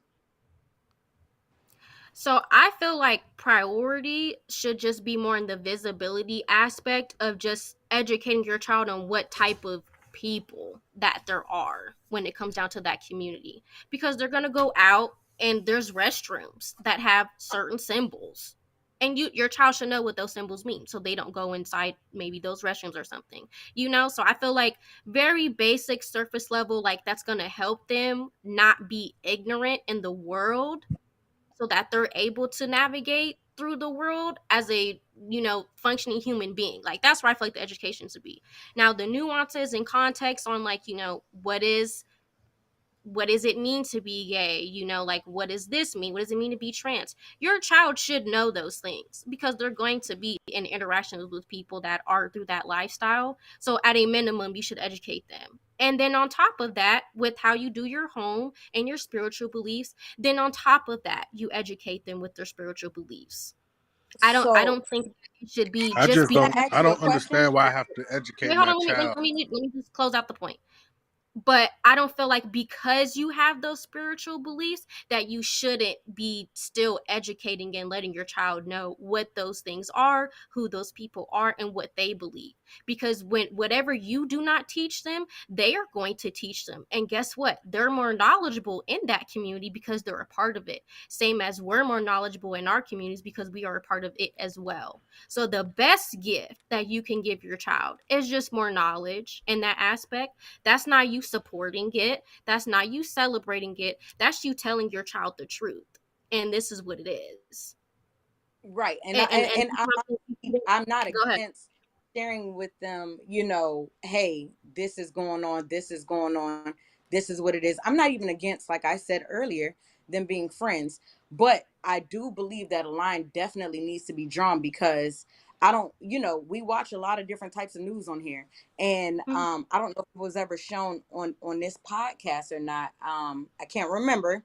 But now people are pretending to be transgender, using bathrooms only to look at, to be creeps. You get what I'm saying? And so that is why I feel like you cannot crack the door open unless it gets kicked wide open, because it breeds, especially you as a woman, you're not going to feel safe if you see a guy in there pretending to be gay. You get what I'm saying? But he's using the bathroom. We have to let him in because that's the way society's going. I think we need to draw a line. And that is why I'm passionate about it, because there are people that are manipulating the system to say that they're one thing only to validate their creepiness. And that is why I stand firm where I stand, because it's not about loving who you love. It's about opening the door for other people to be more wicked. That's it. That's it. That's it. I'm not trying to attack you. I'm not trying to say What anything I'll outside of say, that. what I'll say in response, like I just said, Lenny just covered somebody in our community that was abusing, sexually abusing people. And even in the message that Lenny just said, we do not want that to be a reflection of the community. So don't let those few people that are in that community be a reflection of all those people. Just like you said, you have friends that you associate with that are gay. I have friends. I have family members that are gay. Love them. I have All this, family members, yeah. you know? So I feel like the same expectations that we have as a Christian community, we should be ready to give those to other communities as well. Because past that, it looks hypocritical on us. But it's At the all end of the day, somebody comes in with a rainbow shirt into the church. You welcome them. Thank you for coming. We love you. Well, yeah, absolutely. I'm not against that. That's the part that I think you're offended because you probably think that I'm attacking people that you love when I'm not, right? No, Because I I feel like this said, is a very general statement that I'm making. I'm okay. going out of a very general sense that I feel like we as a community that we need to do better and work on. And this is just the platform that I'm using to speak on that, as this is a Christian podcast. Okay. but why? Yeah. Can I ask why? Go ahead. Go ahead, Eric. Why is that? Why is it that we need to work on it? Why do we have to? Why do I have to educate my children about something that we don't believe in? It's the same. And I'm gonna have to go back to Keisha's point. It's the same with dealing with a murderer. We're not dealing with it from a judiciary standpoint. We're dealing with it from a biblical standpoint, correct? So it's the same way as dealing with a murderer or a rapist or a pedophile. It's the same. So if you feel like I have to accept them and get them their month, well, let's get a pedophile's their month. Let's get a rapist their month. Let's get a murderer's their months too, and let them live how they want to live. Well, I don't think that she's saying, like, I don't think that she's saying just accept it. What she's saying, and you correct me if I'm wrong, what I hear her saying is it is like it happened. Like we can't change that they have their month. So what we need to do is we need to educate our kids and let them know, look, they're celebrating this month, but and then take it back to the word of God, what it is that we believe as Christians, and let them understand that, according to the word, this is not right, but they you will see, sir, you will see this and you will see that, and you have to love them regardless. Don't bully them or anything like that. You still have to love them, because at the end of the day, we have to be the one to love them regardless of how they look and regardless of what they do. We still have to show the love. We just hate the sin. And then on top of that, I feel, depending on the door that you're talking about, Keisha, I believe they should come out. Because if they don't come out, then I'll never know what to pray for when they do come out. You know what I'm saying? So if I have a friend and he comes out and say, you know what, Sean, I'm physically attracted to men. Now, that's going to be like wow to me, but I will say, you know what? Let's pray about this thing, because I want you to be delivered, or I want you I want you to come out of this thing, right? So I know that now we have a prayer point in which we have to pray for Jimmy. You know what I'm saying? So now me and Jimmy, I'm gonna pray for Jimmy. You know what I'm saying? And so forth. Now if Jimmy don't want nobody to know about his sin because I'm just so I feel a certain way when it comes to, because I do believe that a lot of Christians are like homophobic, and they're like, I don't want you around me. Ill. Oh, why you know what I'm saying? And I don't think we should, that's not Christ like. I do Right. believe that that's Right. not Right. Christ I like. Right. I agree So with that. so However, I that's do think they belong in a One mic, one closet. mic, one mic. Why? Oh, okay. say that again. I said I agree with that. You should not be homophobic, but when I say in a closet, I'm not saying don't tell nobody, live in secret or anything like that. When I'm saying in the closet, I think you guys are misunderstanding me. I'm saying this whole month of visibility, granted it's happening, but we have to draw certain lines so that it doesn't get worse than what it is. Like you have to draw the lines. Like if you keep making it visible, then you're gonna run into other issues, and then you can be like, oh, they're sick. Oh man, this is tragic. Oh, it's mental illness. No, no, no, no, no. If we would have kept it to where it's not accepted, you get what I'm saying? If we would have kept it to where it's not openly accepted, then you get what I'm saying, it would have been handled a little bit differently. I've already stated, like, it's good to have people that you can confide in so that you can pray for them and get help and receive love from, because I do have real family members that are really gay to this day, and I absolutely love them. Like, I have so many people in my life that, you get what I'm saying, have their relationships. I absolutely love them, and I teach my kids to love everybody, whether you a dog, a cat, whatever. You get what I'm saying? I just don't think that we should, as believers, should we be homophobes? No. But should we Right. just keep opening the door and agreeing to sin? Absolutely not. That's all I'm saying. If I'm saying it So wrong, somebody reword it for me.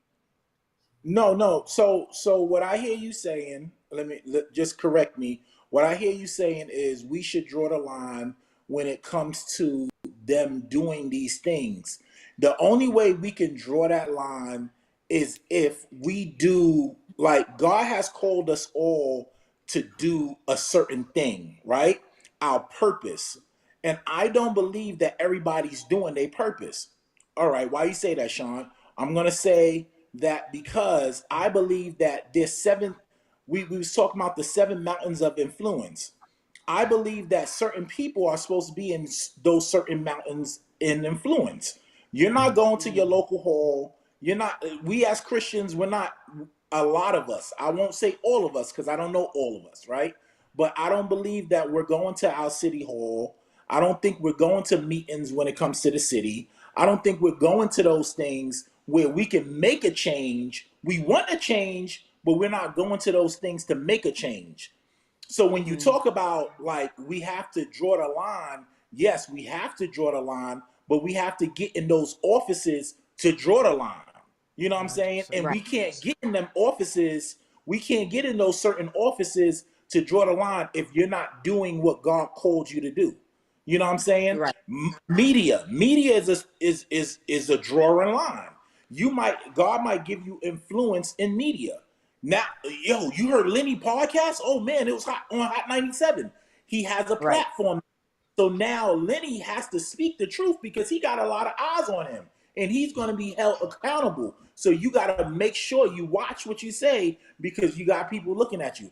So when it Right. comes to drawing the line, you have to be in position and you got to hear the Lord to get in those positions to draw the line. I totally agree with you, but it's going to get worse and it's going to get worse and it's going to get worse. You know what I'm saying? Until we get in those positions and start making a change, because praying is one thing, but we have to, the Bible say faith without works is dead.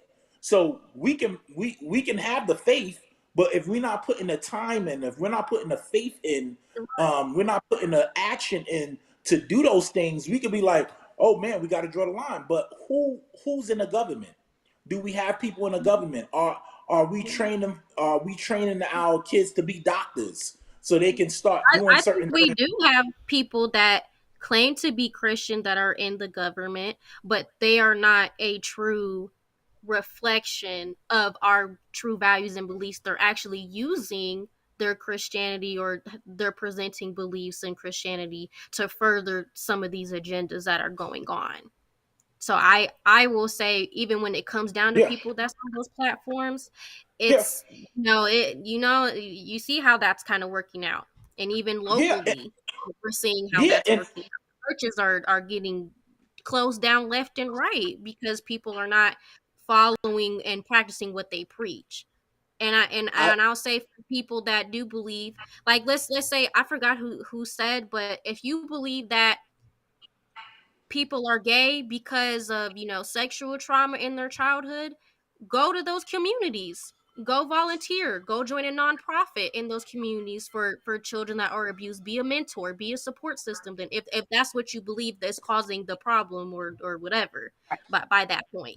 But to kind of sit and say that it does come off judgmental, that those are how we are viewed in other communities that are absolutely. actively in those places. No, yeah, I totally agree. We are looked at as judgmental because of the certain things that we done, certain things that you see being done. Right. But Hmm. that's the thing. Like, and I think that I think that the Bible. All right, so in I think it was Matthew, and I'm just kind of paraphrasing this, so you can look it up on your own time. But it talks about how narrow the walk is, right?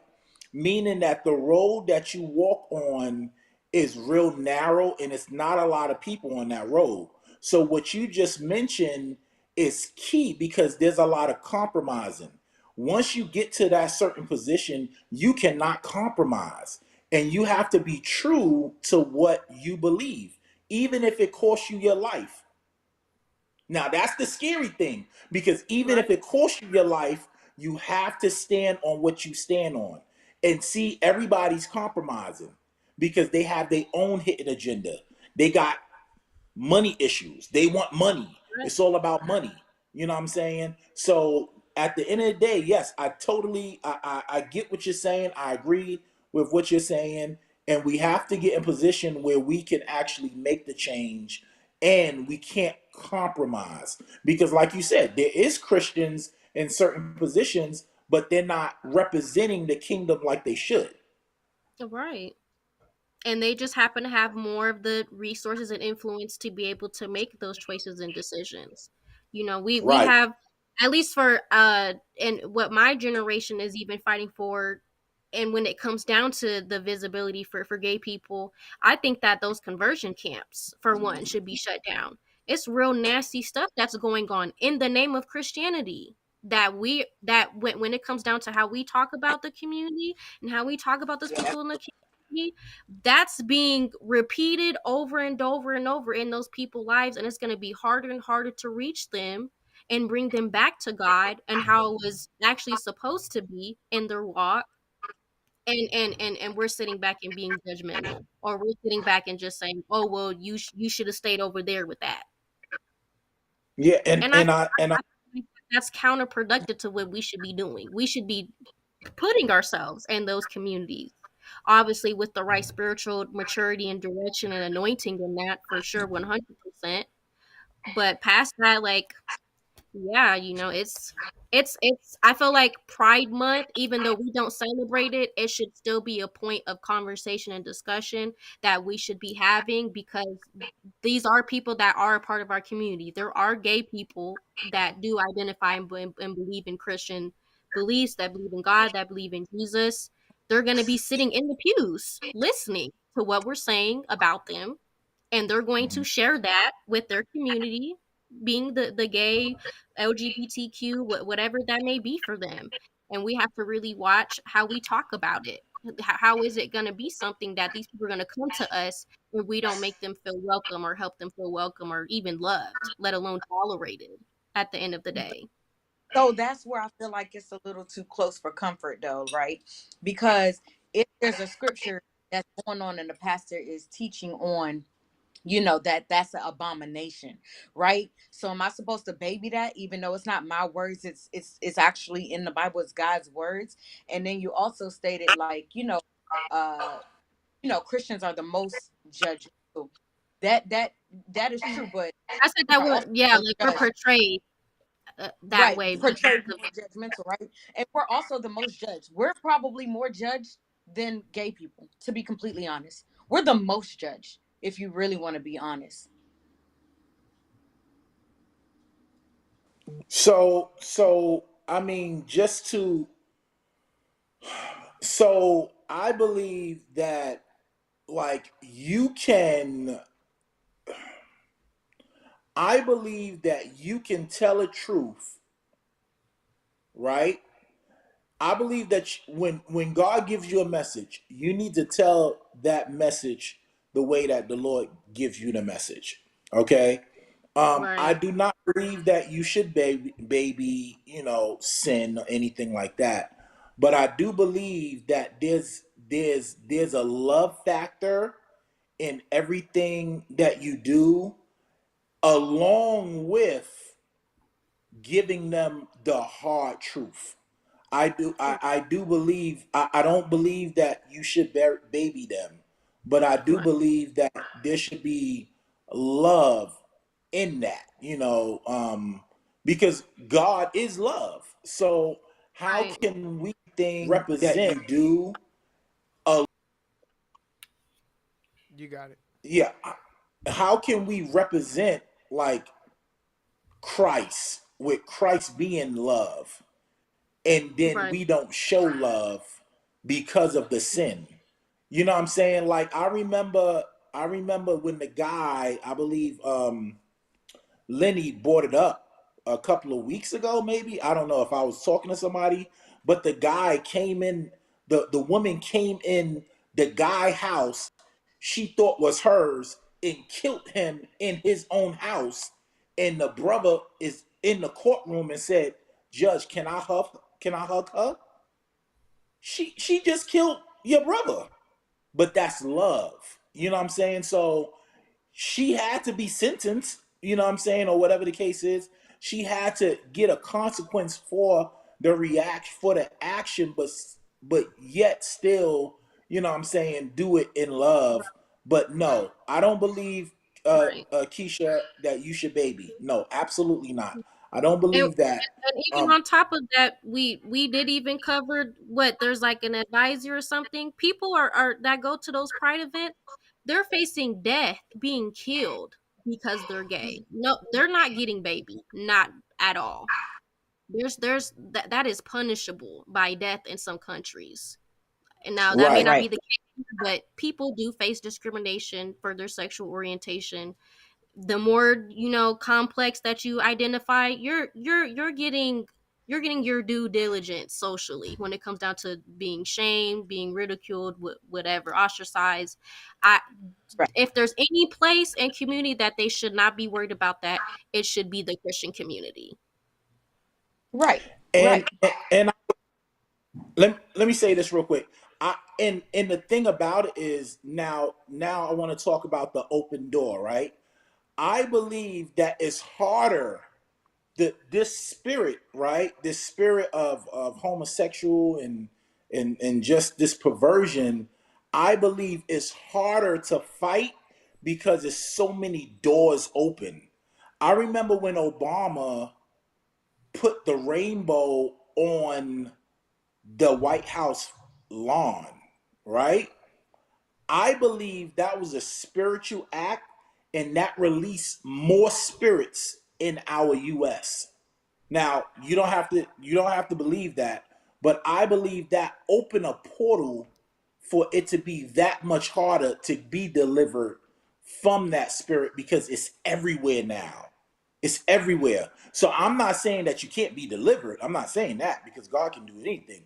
But what I'm saying is, it's everywhere. So being that it's everywhere, it's like the people that want to get away from it. It's like I looked up one thing on my on my phone for glasses, and I'm seeing a whole bunch of ads with glasses. You know what I'm saying? And that's how the enemy is. you open up one thing and it's like you seeing things all the time for that thing, and it's like it's hard to get away from. You know what I'm saying? But going to what you were saying, Naya, it's like, yo, you have to be loving. You have to show that you have compassion and still love on them, even though they are like this. You know what I'm saying? Because Right. a murderer or a killer still can make it into heaven. They still can make it into heaven. Right. So One of it's the just, disciples was a murderer. you gotta you still you God gave you compassion. I mean, God gave them grace. Now they might have to go through some things, you know. Paul used to kill people all the time. He was like, yo, we killing all Christians. You know what I'm Right. saying? But then things happen and he Mhm. changed. And when he changed, he went through a whole bunch of stuff. So he kind Right. of felt Now how it felt. that's the rock of the church. So Right. So I mean, I get exactly what both of you guys are saying. And I mean, I looked at it from not an individual standpoint, but I looked at it from a body, and I understand that the body don't understand that we still have to love, but not baby. And I think that's where it's like, I mean, I've been around, I trust me, I understand what you say, Anaya, and I've been around men of God that would say, like, yo, if a gay person come to me or touch me, I'm gonna punch them in their face. And it's like, how can you say that? right. Yeah, Yeah. that's wild. That's Like, wild. how can you say that? That's Yeah. that's wild. But I'm not but there. but That's but Right. but I understand, but yet it's like you gotta show Christ. Last thing I'm gonna say, like this the song, I forgot the guy name, but he was like, and I heard people singing it and stuff, and it just grieved me because I understand I'm different. I understand that I'm not like everybody. I try to listen, and I try to understand what people are saying. I try to filter it through the Holy Spirit. All right, what are they saying? What are they trying to say? Because some people can't really express what they're trying to say. So I try to filter it through the Holy Spirit, see what they're saying and stuff like that. And I remember this song came out, and I know y'all heard of it. And it's like he say, "Don't try me, try Jesus." Remember that song? Don't no. try me, try Jesus. Never heard that song? I don't So know so the song, but I know basically, the saying.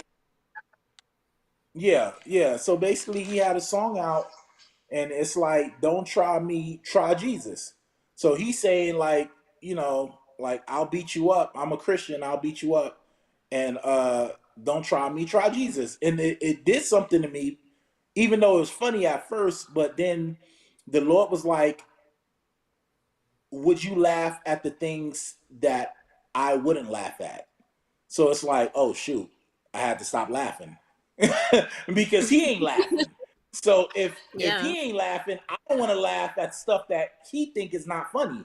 So now I got to change my perspective and change how I think. So I'm like, okay, let me look at this from the viewpoint of you. And it's like the church is lukewarm.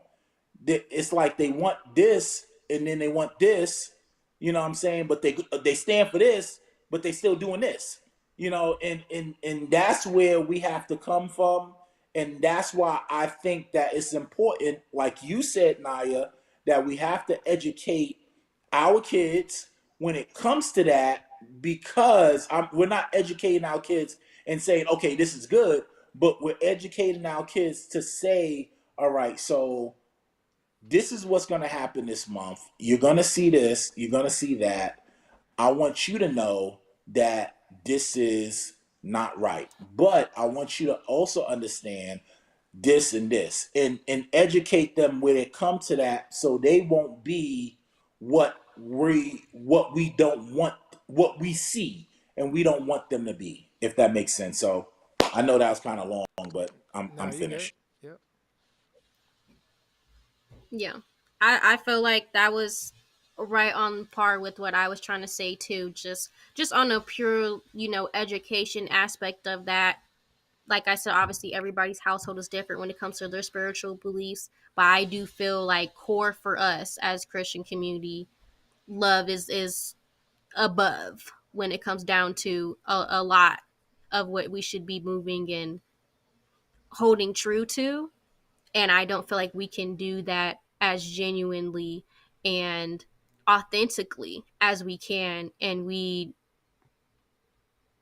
still go through every time, it kind of the talk comes up and things like that when it comes down to this community and everything. It's just, I just wish that we had more compassion. I obviously, we identify as what we identify as, at the end of the day, but to literally feel like you have no place in society, even just on an empathetic level, as far as that, to where you just being who you are. And we could say, even for us, being Christian, there's some places you be Christian and get killed for that, so the fact that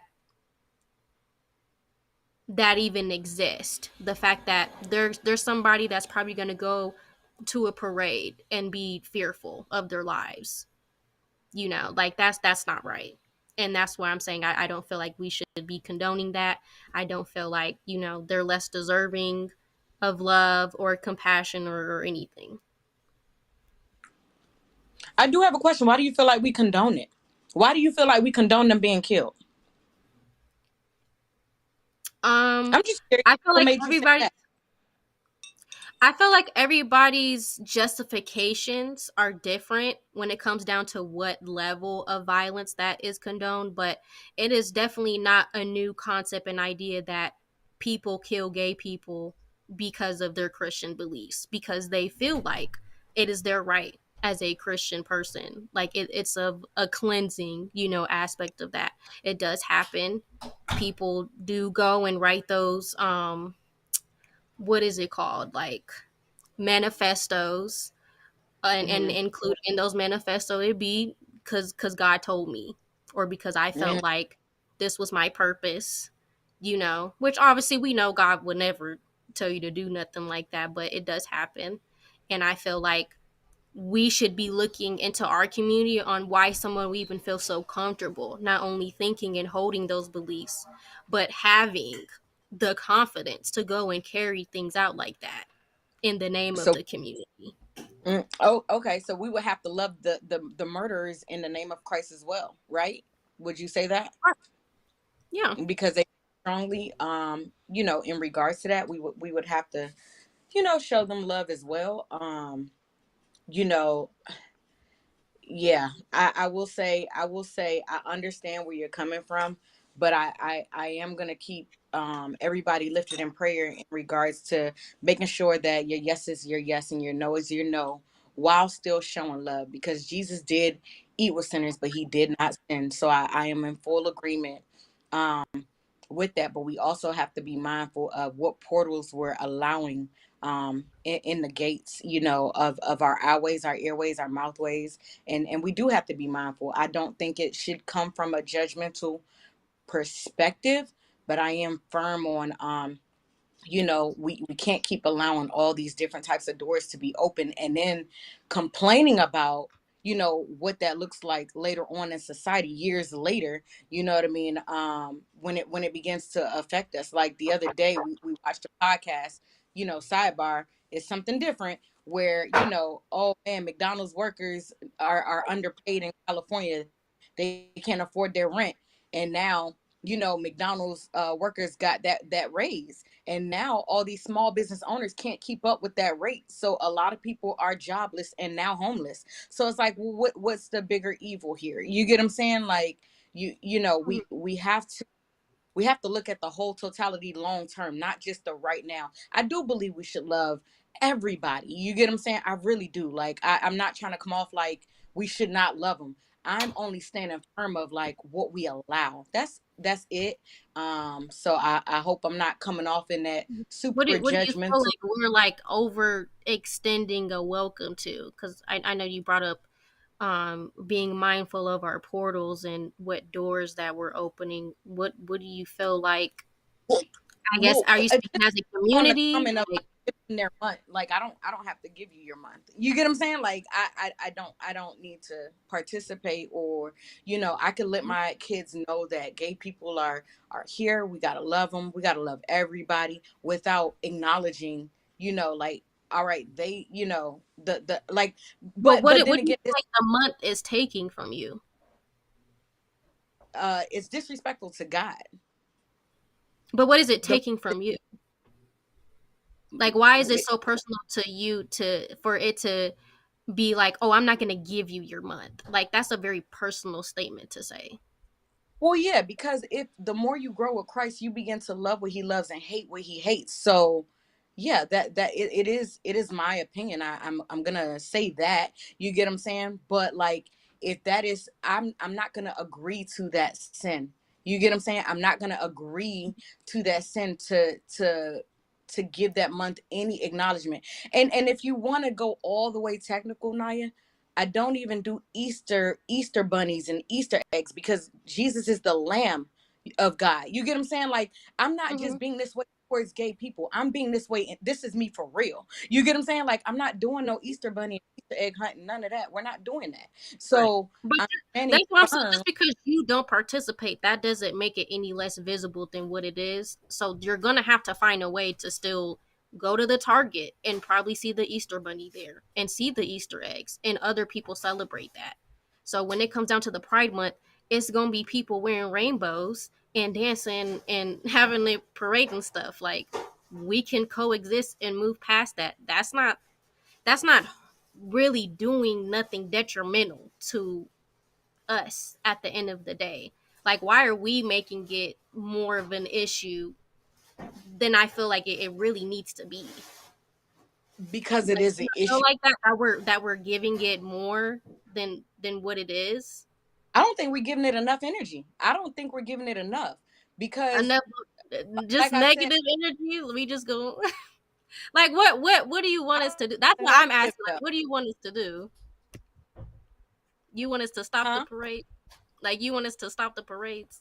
No, no, no, no. I'm saying we just don't have to participate. Like, just like with the Easter, we don't participate. Just like with Christmas, we just don't participate. Just like with Thanksgiving, we don't participate in certain things. Like, me not participating is good enough for me. You get what I'm saying? It's my choice. It's our family, choice. I'm not saying, I'm not going around saying, oh, you people who are out there marching with pride, you guys are fools. I'm not making no post making anybody feel uneasy. I'm not Yeah, doing any of that. But I'm also not posting about it. Like, even on Easter, I don't post happy Easter. I put happy resurrection. You get what I'm saying? Because that's what it yeah. is. Like, I'm just Mhm. standing firm on what I believe. That's it. And I shouldn't be chastised or judged for it. All right. I, as we know from both sides, there are consequences to what you say and how you represent and speak your views. And I do feel like, and we could have the debate about it, but it being something that you are encouraging and what you do choose to participate and bring it to the conversation, with it being that they should remain in the closet, though, I just feel like that was the only statement I was like, I don't know about that one. Like, that's kind of Yeah, I mean, it's too late now. They're out now, but I stand 10 toes that comment. That I stand 10 toes down. I said what I said. I believe it. all right. I respect it. Yep. So the quiche, just real quick. No, you good. Now, can you just like the closet? Like, can you justify the closet one more time? Is it just coming out the closet as far as like what's going on in the world, or Yeah, coming like, out the closet? okay. Maybe my closet comment in regards to is probably confusing. I'm still standing on it. But when I say stay in the closet, I'm not saying don't be gay. You get what I'm saying? Like, You do you, but it doesn't have to be in my face. The same way that I can't just be kissing and carry on in public and being inappropriate in public. Had the same respect for me and my family. You get what I'm saying? Like, love who you love, do whatever you want to do. That's between you and the Lord. That is your salvation to work out. But everything don't need to be, now I need to put this into the school, now we need to put this on the streets for everybody to see. I don't want to see it. The same way that I respect you, I'm not out here tonguing somebody down in public. You get what I'm saying? Like, I'm respecting your boundaries and being a respectable, mature adult. You get what I'm saying? And so I expect the same thing. I'm not saying don't go to the movies or anything like that, but don't be out here tonguing it down in public. Like, I think that's disgusting for anybody. A male and female couple, like, you're weird. It's kids here. But that's part of the freedoms that we all get to reap from.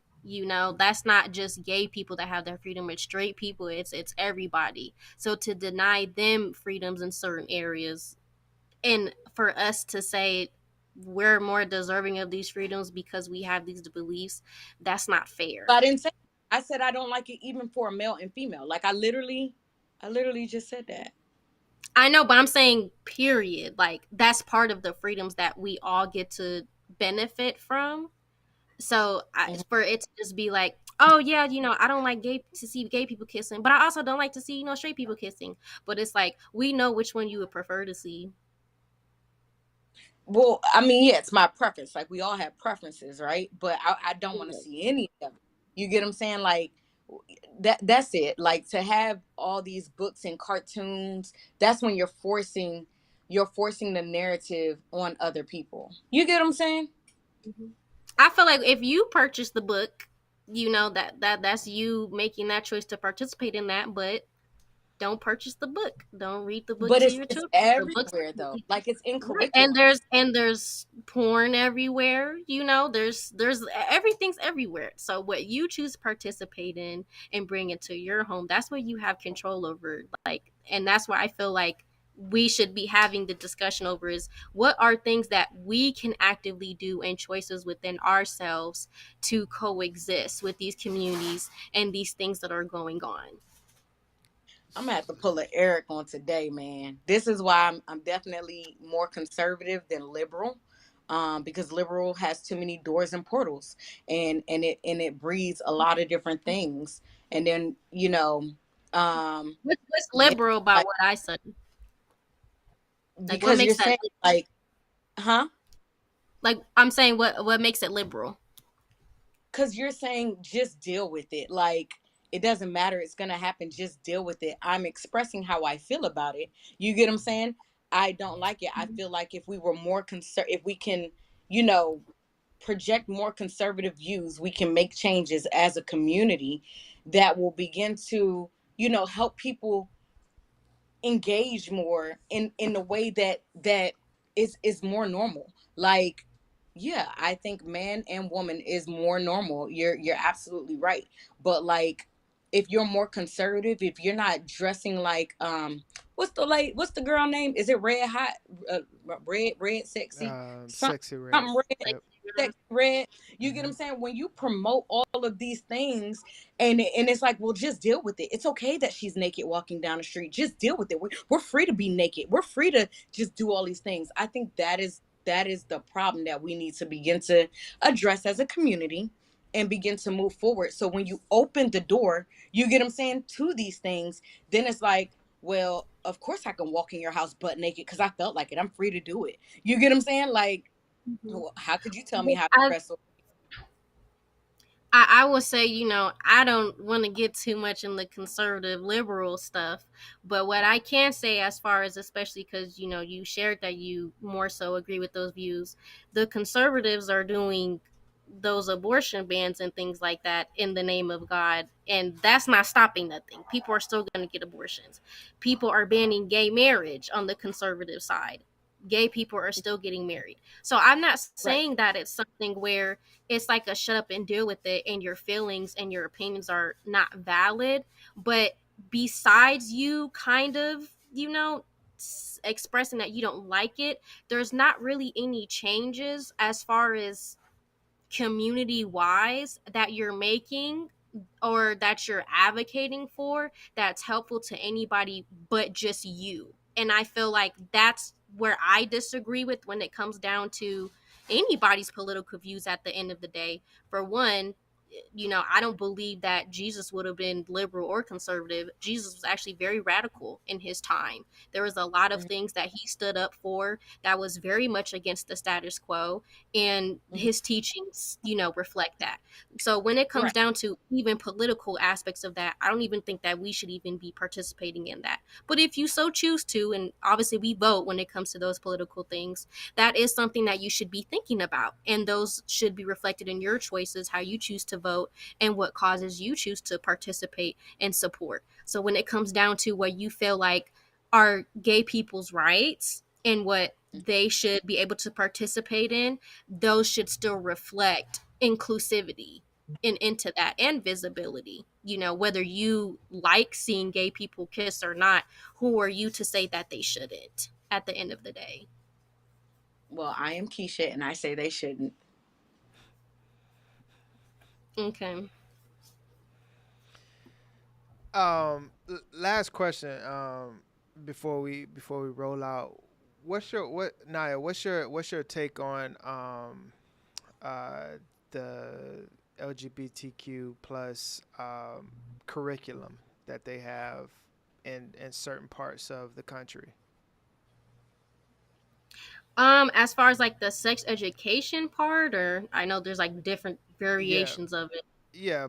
The books, the sex education, the kind of just letting the teaching, of the community in the schools.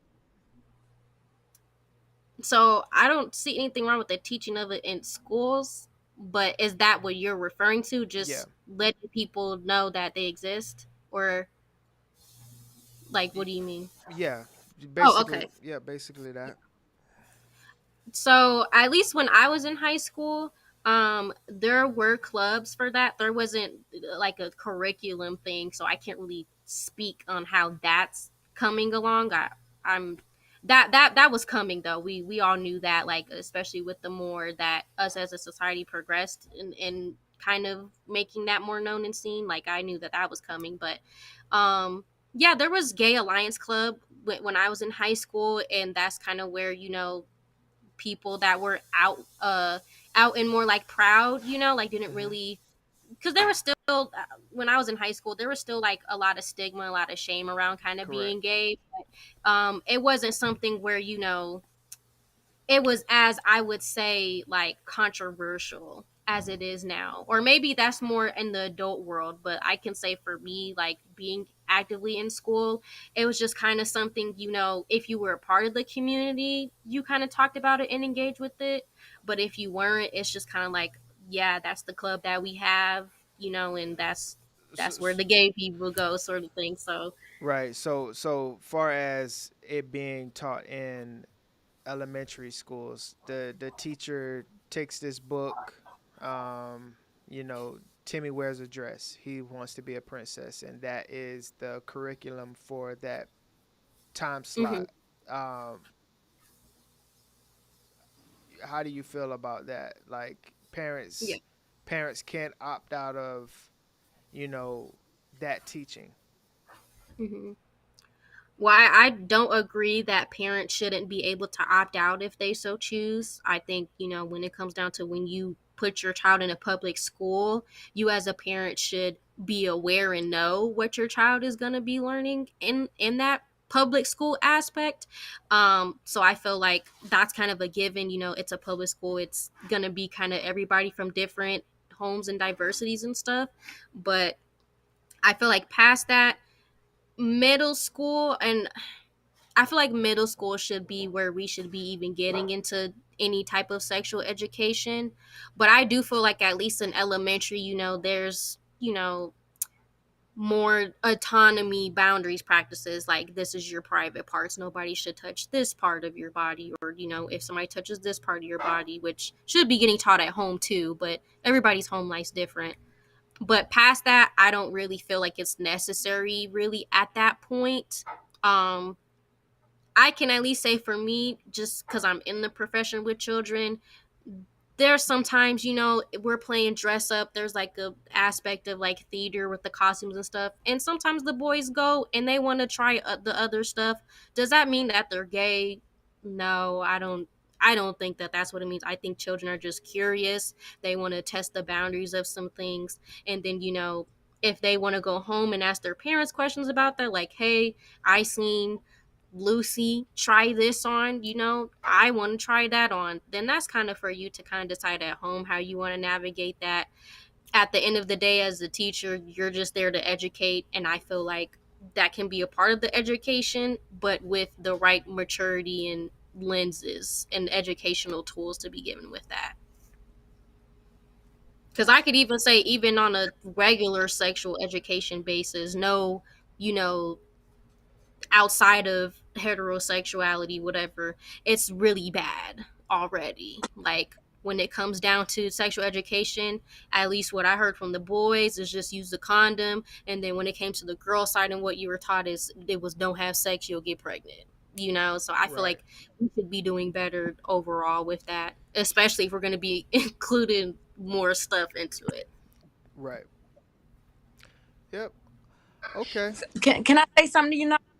I really want you to be mindful of the things you participate in and the doors that you allow open, because if you keep allowing so many doors open, they will affect certain boundaries in your life. And that's just on a spiritual aspect, because I'm assuming that you do believe in Christ, right? And I'm not saying I'm right. I'm definitely not saying I'm right, because these are my opinions. These are not facts, right? This is just, you get what I'm saying? But I do want you to be mindful of certain doors that you allow open, because it just breeds the doors for other things, and you don't realize it until later on. And I'm only saying that as a older person. You get what I'm saying? Because when I was younger, I was super like, let them do this and da-da-da, and I seen what it led to over time. So I am speaking from an experience point of view. But I did want to just share that with you, because there are certain views or topics that you're pretty passionate on, leniency. And as you grow deeper in love with the Lord, I don't believe you will feel the same way. And that's it. Okay. All right, guys. I appreciate everyone for stopping in. As you can kind of see, the the the, um, the topics and the things that we kind of talked about. For the foreseeable future, this will be the last Sunday that we do a show, until until we bring it back.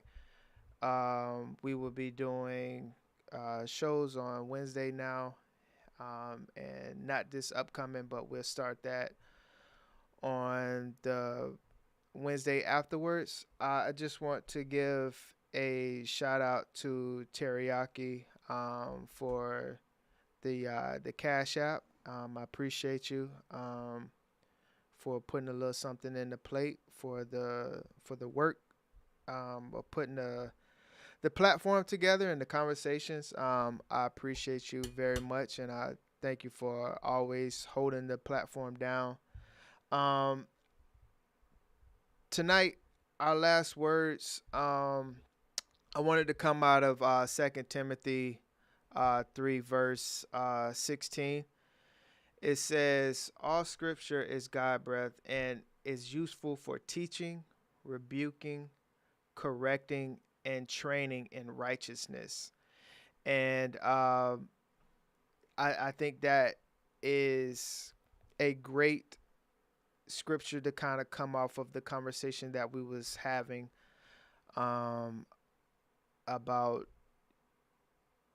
hard topics that we don't get to talk about all the time. And glad that we was all able to be respectful and to get our thoughts off. I think we all come from a place of passion, and this is how we feel about the certain situation, and something that we can reflect on and grow from. I may say something that I can go back on and like, you know what, take that back, pray on it and come out of it in a better, more wisdom standpoint.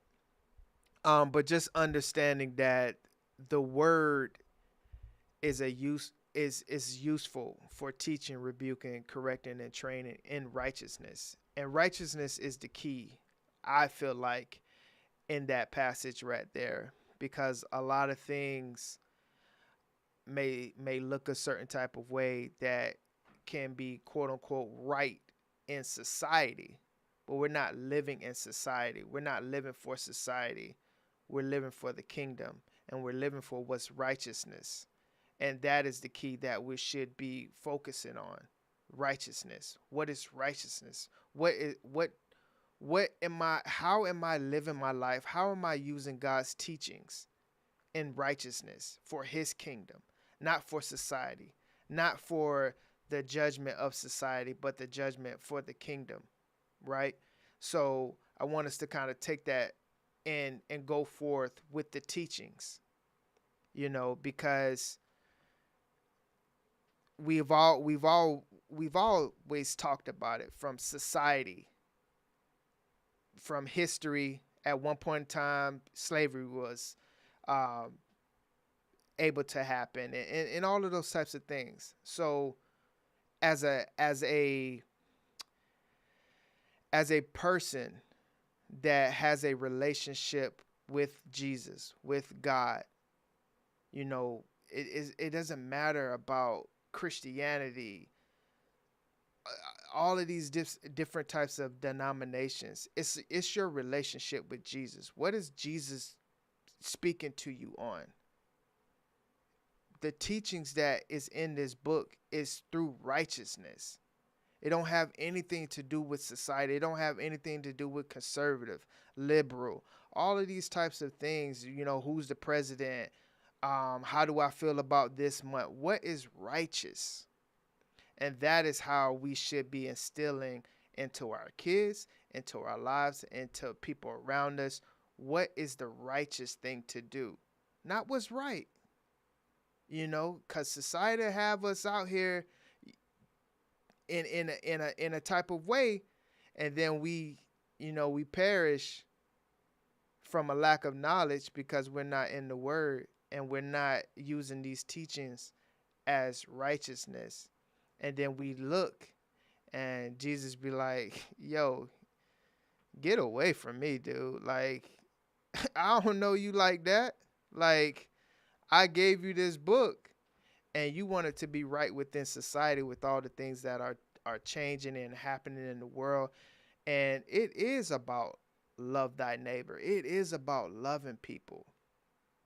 But through that love is how we're able to stick with them and get them the deliverance that they may go forth and get one day. It may not be through us, but that seed that we put in them 10, 15 years down the road, it will, prayerfully happen for them.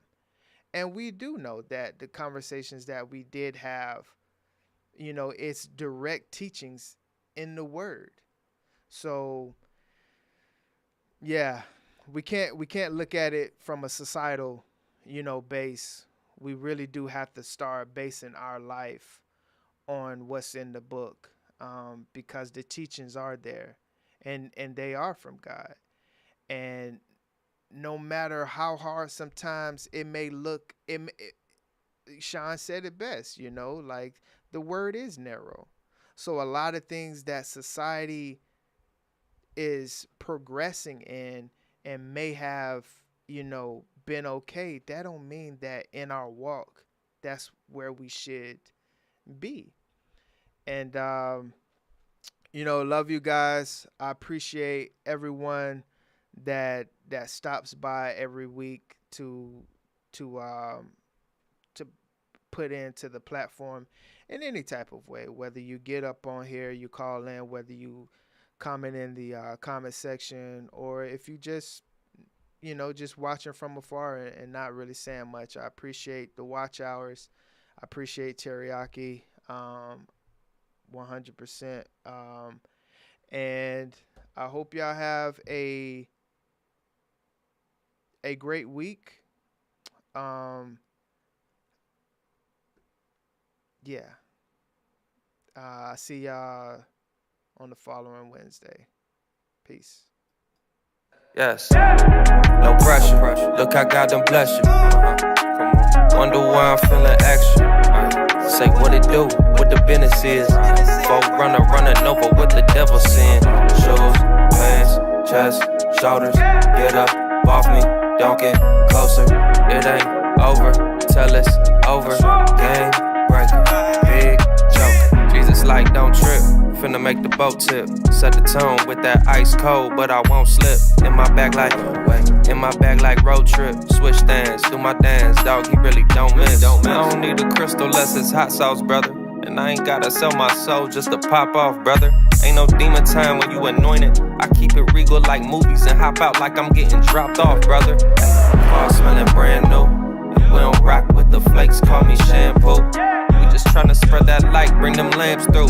It's got me thinking that it's nothing that I can't do. Feeling like the champ too. We're just out here praising God, looking fly, you know, regular day. No pressure, look how God done bless you. Wonder why I'm feeling extra. Say what it do, what the business is. Folk running over what the devil saying. Shoes, pants, chest, shoulders. Get up, off me, don't get closer. It ain't over till it's over. Game breaker, big joke. Y'all are crazy. Let's hear all these giggles, guys.